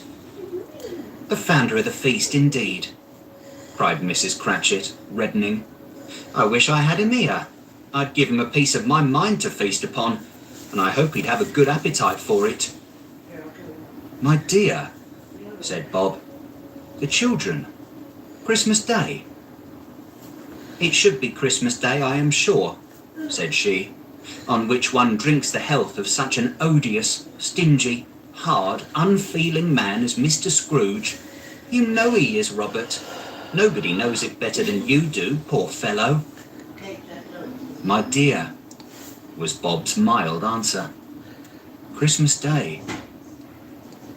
"I'll drink his health for your sake, and the day's," said Mrs. Cratchit, "not for his. Long life to him, a Merry Christmas, and a Happy New Year. He'll be very merry and very happy, I have no doubt." The children drank the toast after her. It was the first of their proceedings which had no heartiness in it. Tiny Tim drank it last of all, but he didn't care twopence for it. Scrooge was the ogre of the family. The mention of his name cast a dark shadow on the party, which was not dispelled for full 5 minutes. After it had passed away, they were 10 times merrier than before, from the mere relief of Scrooge the baleful being done with. Bob Cratchit told them how he had a situation in his eye for Master Peter, which would bring in, if obtained, full 5 and 6pence weekly. The 2 young Cratchits laughed tremendously at the idea of Peter's being a man of business, and Peter himself looked thoughtfully at the fire from between his collars, as if he were deliberating what particular investments he should favour when he came into the receipt of that bewildering income. Martha, who was a poor apprentice at a milliner's, then told them what kind of work she had to do, and how many hours she worked at a stretch, and how she meant to lie abed tomorrow morning for a good long rest, tomorrow being a holiday she passed at home. Also, how she had seen a countess and a lord some days before, and how the lord was much about as tall as Peter, at which Peter pulled up his collar so high that you couldn't have seen his head if you had been there. All this time the chestnuts and the jug went round and round, and by they had a song about a lost child travelling in the snow, from Tiny Tim, who had a plaintive little voice, and sang it very well indeed. There was nothing of high mark in this. They were not a handsome family. They were not well dressed. Their shoes were far from being waterproof. Their clothes were scanty, and Peter might have known, and very likely did, the inside of a pawnbroker's. But they were happy, grateful, pleased with one another, and contented with the time. And when they faded, and looked happier yet in the bright sprinklings of the spirit's torch at parting, Scrooge had his eye upon them, and especially on Tiny Tim, until the last. By this time it was getting dark, and snowing pretty heavily, and as Scrooge and the spirit went along the streets, the brightness of the roaring fires in kitchens, parlours, and all sorts of rooms was wonderful. Here, the flickering of the blaze showed preparations for a cosy dinner, with hot plates baking through and through before the fire, and deep red curtains ready to be drawn to shut out cold and darkness. There, all the children of the house were running out into the snow to meet their married sisters, brothers, cousins, uncles, aunts, and be the first to greet them. Here again were shadows on the window blinds of guests assembling, and there a group of handsome girls, all hooded and fur-booted, and all chattering at once, tripped lightly off to some near neighbour's house, where woe upon the single man who saw them enter. Artful witches, well they knew it, in a glow. But if you had judged from the numbers of people on their way to friendly gatherings, you might have thought that no one was at home to give them welcome when they got there, instead of every house expecting company, and piling up its fires half chimney high. Blessings on it, how the ghost exulted, how it bared its breadth of breast, and opened its capacious palm, and floated on, outpouring with a generous hand its bright and harmless mirth on everything within its reach. The very lamplighter who ran on before, dotting the dusky street with specks of light, and who was dressed to spend the evening somewhere, laughed out loudly as the spirit passed, though little kenned the lamplighter that he had any company but Christmas. And now, without a word of warning from the ghost, they stood upon a bleak and desert moor, where monstrous masses of rude stone were cast about, as though it were the burial place of giants, and water spread itself wheresoever it listed, or would have done so, but for the frost that held it prisoner. And nothing grew but moss and furze, and coarse, rank grass. Down in the west, the setting sun had left a streak of fiery red, which glared upon the desolation for an instant, like a sullen eye, and frowning, lower, lower, lower yet, was lost in the thick gloom of darkest night. "What place is this?" asked Scrooge. "A place where miners live, who labour in the bowels of the earth," returned the spirit. "But they know me. See?" A light shone from the window of a hut, and swiftly they advanced towards it.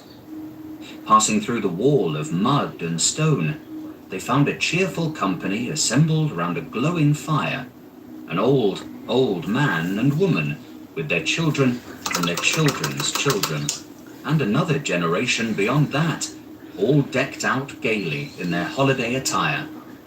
The old man, in a voice that seldom rose above the howling of the wind upon the barren waste, was singing them a Christmas song.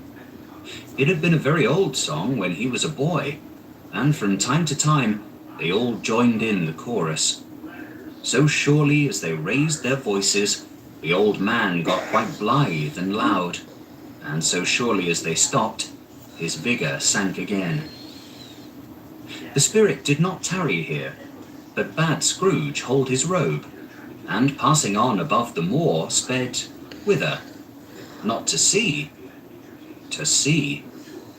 To Scrooge's horror, looking back, he saw the last of the land, a frightful range of rocks behind them, and his ears were deafened by the thundering of water as it rolled and roared and raged among the dreadful caverns it had worn, and fiercely tried to undermine the earth. Built upon a dismal reef of sunken rocks, some league or so from shore, on which the waters chafed and dashed the wild year through, there stood a solitary lighthouse.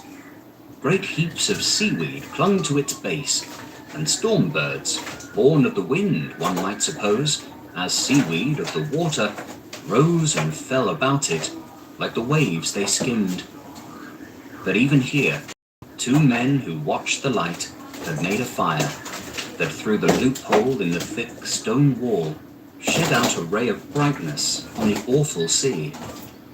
Joining their horny hands over the rough table at which they sat, they wished each other Merry Christmas in their can of grog.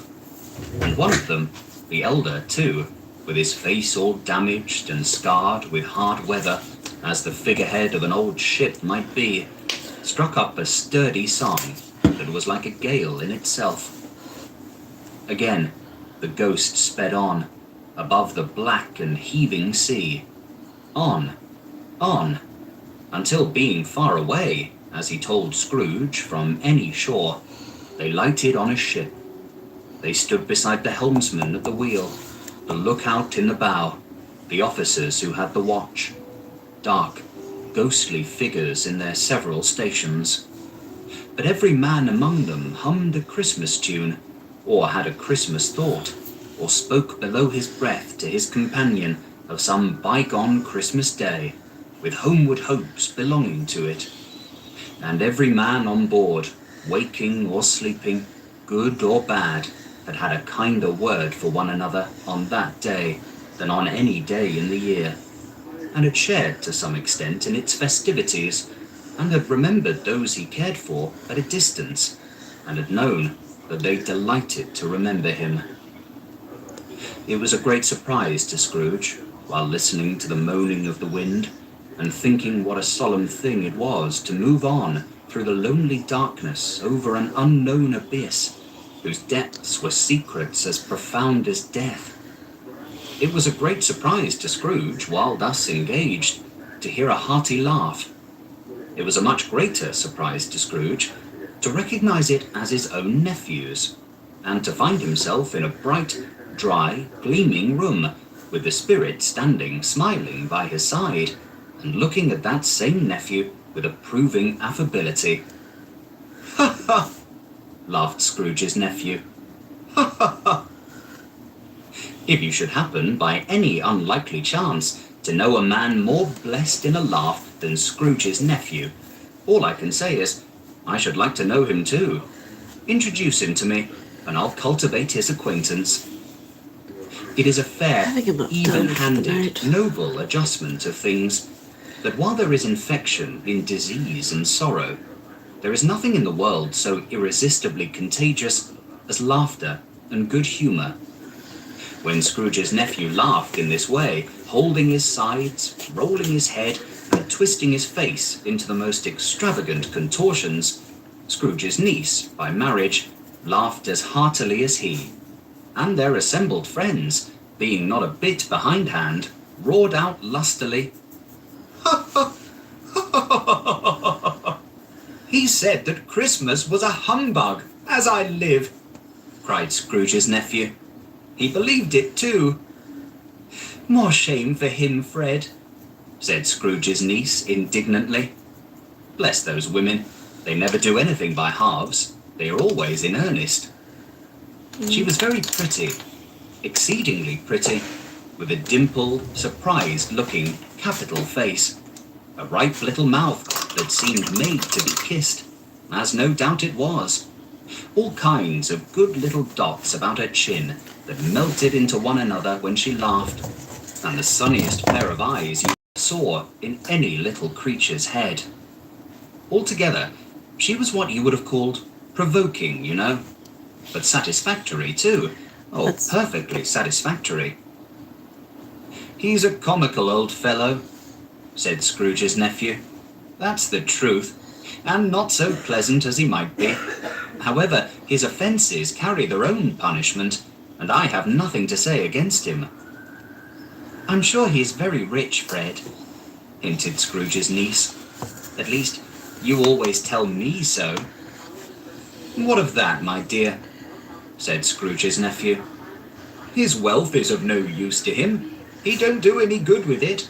He don't make himself comfortable with it. He hasn't the satisfaction of thinking that he is ever going to benefit us with it." "I have no patience with him," observed Scrooge's niece. Scrooge's niece's sisters and all the other ladies expressed the same opinion. "Oh, I have," said Scrooge's nephew. "I am sorry for him. I couldn't be angry with him if I tried. Who suffers by his ill whims? Himself always. Here he takes it into his head to dislike us, and he won't come and dine with us. What's the consequence? He don't lose much of a dinner." "Indeed, I think he loses a very good dinner," interrupted Scrooge's niece. Everybody else said the same, and they must be allowed to have been competent judges.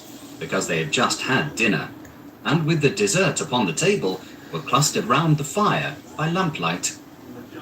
"Well, I am very glad to hear it," said Scrooge's nephew, "because I haven't any great faith in these young housekeepers. What do you say, Topper?"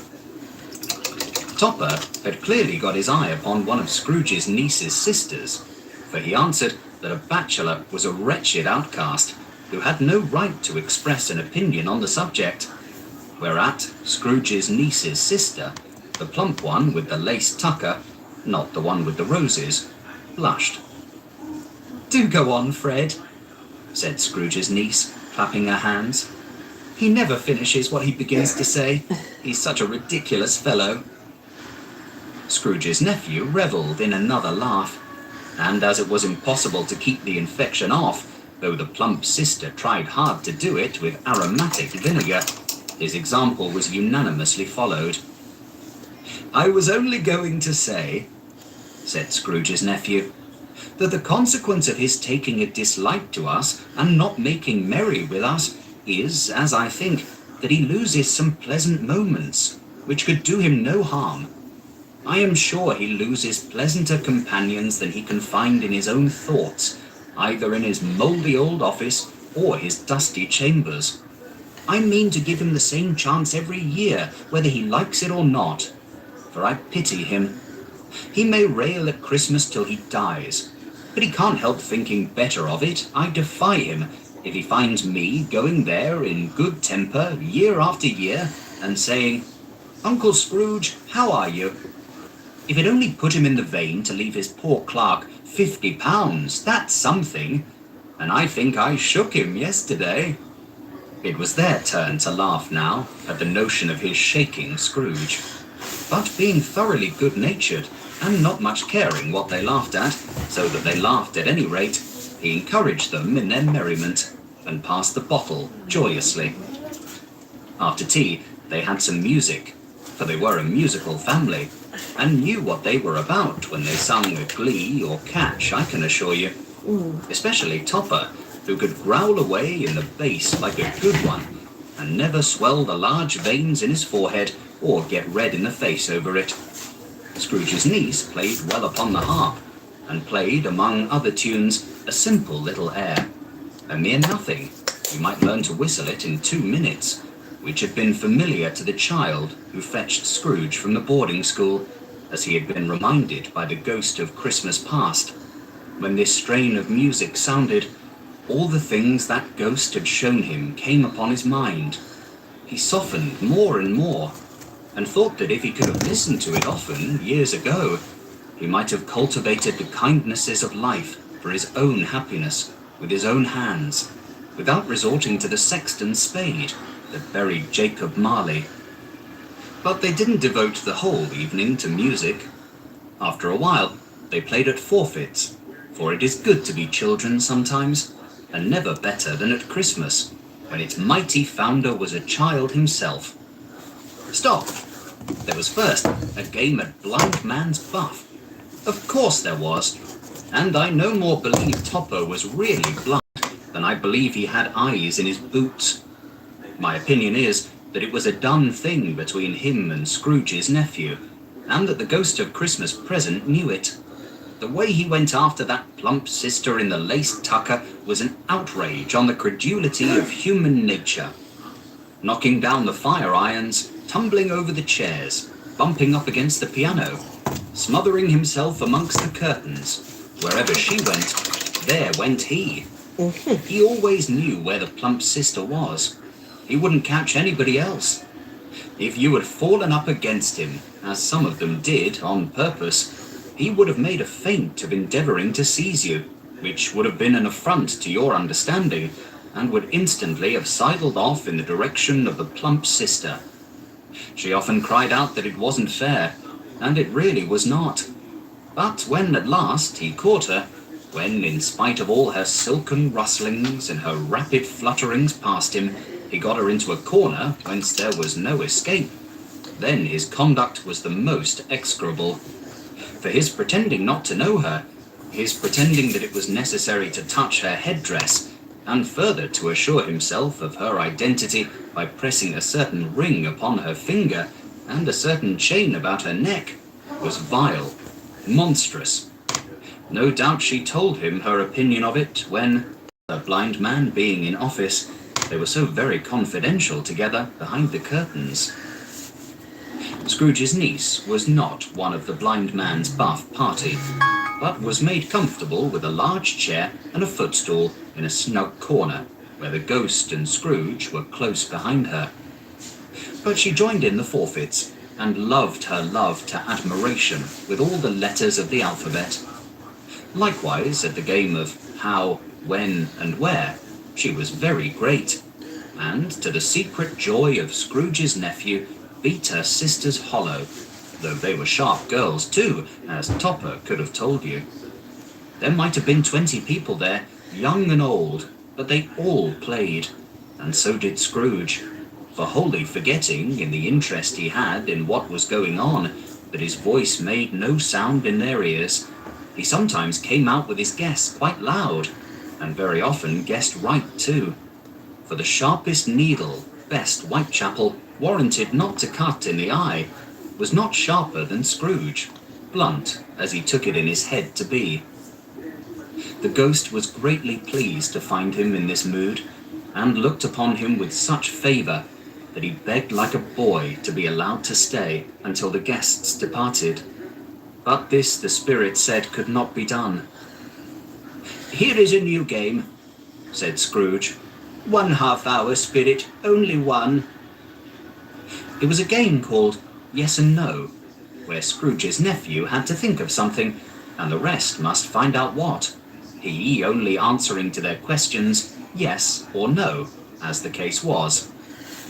The brisk fire of questioning to which he was exposed elicited from him that he was thinking of an animal, a live animal, rather a disagreeable animal, a savage animal, an animal that growled and grunted sometimes, and talked sometimes, and lived in London, and walked about the streets, and wasn't made a show of, and wasn't led by anybody, and didn't live in a menagerie, and was never killed in a market, and was not a horse, or an ass, or a cow, or a bull, or a tiger, or a dog, or a pig, or a cat, or a bear. At every fresh question that was put to him, this nephew burst into a fresh roar of laughter, and was so inexpressibly tickled that he was obliged to get up off the sofa and stamp. At last, the plump sister, falling into a similar state, cried out, "I have found it! I know what it is, Fred! I know what it is!" "What is it?" cried Fred. "It's your Uncle Scrooge!" Which it certainly was. Admiration was the universal sentiment, though some objected that the reply to "Is it a bear?"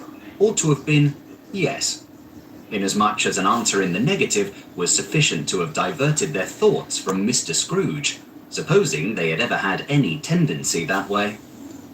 "He has given us plenty of merriment, I am sure," said Fred, "and it would be ungrateful not to drink his health. Here is a glass of mulled wine ready to our hand at the moment, and I say, Uncle Scrooge." "Well, Uncle Scrooge," they cried, "a Merry Christmas and a Happy New Year to the old man, whatever he is," said Scrooge's nephew. "He wouldn't take it from me, but he may have it, nevertheless. Uncle Scrooge." Uncle Scrooge had imperceptibly become so gay and light of heart that he would have pledged the unconscious company in return, and thanked them in an inaudible speech, if the ghost had given him time. But the whole scene passed off in the breath of the last words spoken by his nephew, and he and the spirit were again upon their travels. Much they saw, and far they went, and many homes they visited, but always with a happy end. The spirit stood beside sick beds, and they were cheerful. On foreign lands, and they were close at home. By struggling men, and they were patient in their greater hope. By poverty, and it was rich. in almshouse, hospital, and jail, in misery's every refuge, where vain man in his little brief authority had not made fast the door and barred the spirit out. He left his blessing and taught Scrooge his precepts. It was a long night, if it were only a night, but Scrooge had his doubts of this, because the Christmas holidays appeared to be condensed into the space of time they passed together. It was strange, too, that while Scrooge remained unaltered in his outward form, the ghost grew older, clearly older. Scrooge had observed this change, but never spoke of it until they left a children's 12th night party, when, looking at the spirit as they stood together in an open place, he noticed that its hair was grey. "Are spirits' lives so short?" asked Scrooge. "My life upon this globe is very brief," replied the ghost. "It ends tonight." "Tonight?" cried Scrooge. "Tonight at midnight. Hark! The time is drawing near." The chimes were ringing the 11:03 at that moment. "Forgive me if I am not justified in what I ask," said Scrooge, looking intently at the spirit's robe. "But I see something strange and not belonging to yourself protruding from your skirts. Is it a foot or a claw?" "It might be a claw, for the flesh there is upon it," was the spirit's sorrowful reply. "Look here." From the foldings of its robe, it brought 2 children, wretched, abject, frightful, hideous, miserable. They knelt down at its feet and clung upon the outside of its garment. "Oh, man, look here. Look down here," exclaimed the ghost. They were a boy and girl, yellow, meager, ragged, scowling, wolfish, but prostrate too in their humility. Where graceful youth should have filled their features out and had touched them with its freshest tints, a stale and shriveled hand, like that of age, had pinched and twisted them and pulled them into shreds. Where angels might have sat enthroned, devils lurked and glared out menacing.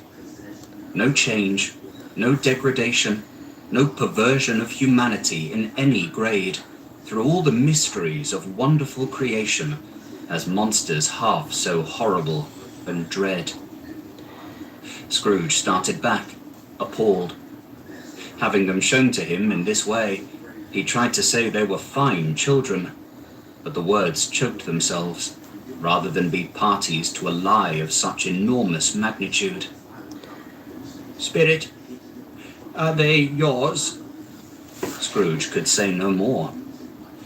"They are man's," said the spirit, looking down upon them. "And they cling to me, appealing from their fathers. This boy is ignorance. This girl is want. Beware of them both, and all of their degree. But most of all, beware this boy, for on his brow I see that written which is doom, unless the writing be erased. Deny it!" cried the spirit, stretching out his hand towards the city. "Slander those who tell it ye. Admit it for your factious purposes, and make it worse, and bide the end." "Have they no refuge or resource?" cried Scrooge. "Are there no prisons?" said the spirit, turning on him for the last time with his own words. "Are there no workhouses?" The bell struck 12. Scrooge looked about him for the ghost, and saw it not. As the last stroke ceased to vibrate, he remembered the prediction of old Jacob Marley, and lifting up his eyes, beheld a solemn phantom, draped and hooded, coming like a mist along the ground towards him.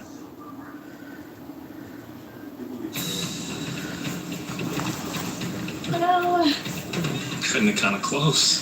Is it really Christmas without last-minute gifts? Every year. Every year, find yours for up to 40% off at the Christmas Rush Super Sale at Canadian Tire.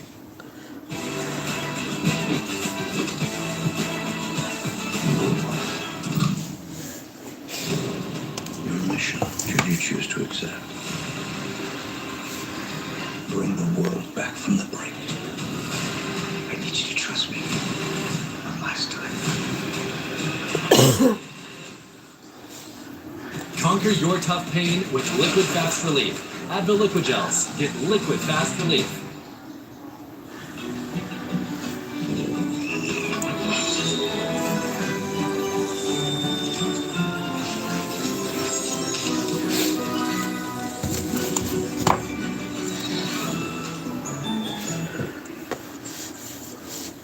Stave 4.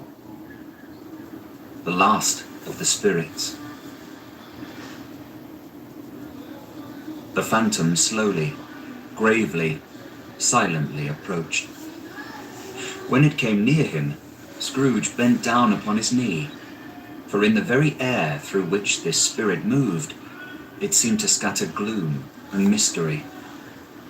It was shrouded in a deep black garment, which concealed its head, its face, its form, and left nothing of it visible, save one outstretched hand. But for this, it would have been difficult to detach its figure from the night and separate it from the darkness by which it was surrounded. He felt that it was tall and stately when it came beside him, and that its mysterious presence filled him with a solemn dread. He knew no more, for the spirit neither spoke nor moved. "I am in the presence of the ghost of Christmas yet to come," said Scrooge. The spirit answered not, but pointed onward with its hand. "You are about to show me shadows of the things that have not happened, but will happen in the time before us," Scrooge pursued. "Is that so, spirit?" The upper portion of the garment was contracted for an instant in its folds, as if the spirit had inclined its head. That was the only answer he received. Although well used to ghostly company by this time, Scrooge feared the silent shape so much that his legs trembled beneath him, and he found that he could hardly stand when he prepared to follow it. The spirit paused a moment, as observing his condition and giving him time to recover. But Scrooge was all the worse for this. It thrilled him with a vague, uncertain horror to know that, behind the dusky shroud, there were ghostly eyes intently fixed upon him, while he, though he stretched his own to the utmost, could see nothing but a spectral hand and one great heap of black. "Ghost of the future," he exclaimed, "I fear you more than any spectre I have seen. But as I know your purpose is to do me good, and as I hope to live to be another man from what I was, I am prepared to bear your company, and do it with a thankful heart. Will you not speak to me?" It gave him no reply. The hand was pointed straight before them. "Lead on," said Scrooge. "Lead on. The night is waning fast, and it is precious time to me, I know. Lead on, spirit." The phantom moved away as it had come towards him. Scrooge followed in the shadow of its dress, which bore him up, he thought. Better than nothing, I carried him guess. along. To start. They scarcely seemed to enter the city, for the city rather seemed to spring up about them and encompass them of its own act. But alright, that's enough of that. Thank you everyone for stopping by. Hopefully this will be a good kick in the ass back into this work. Alright, happy holidays.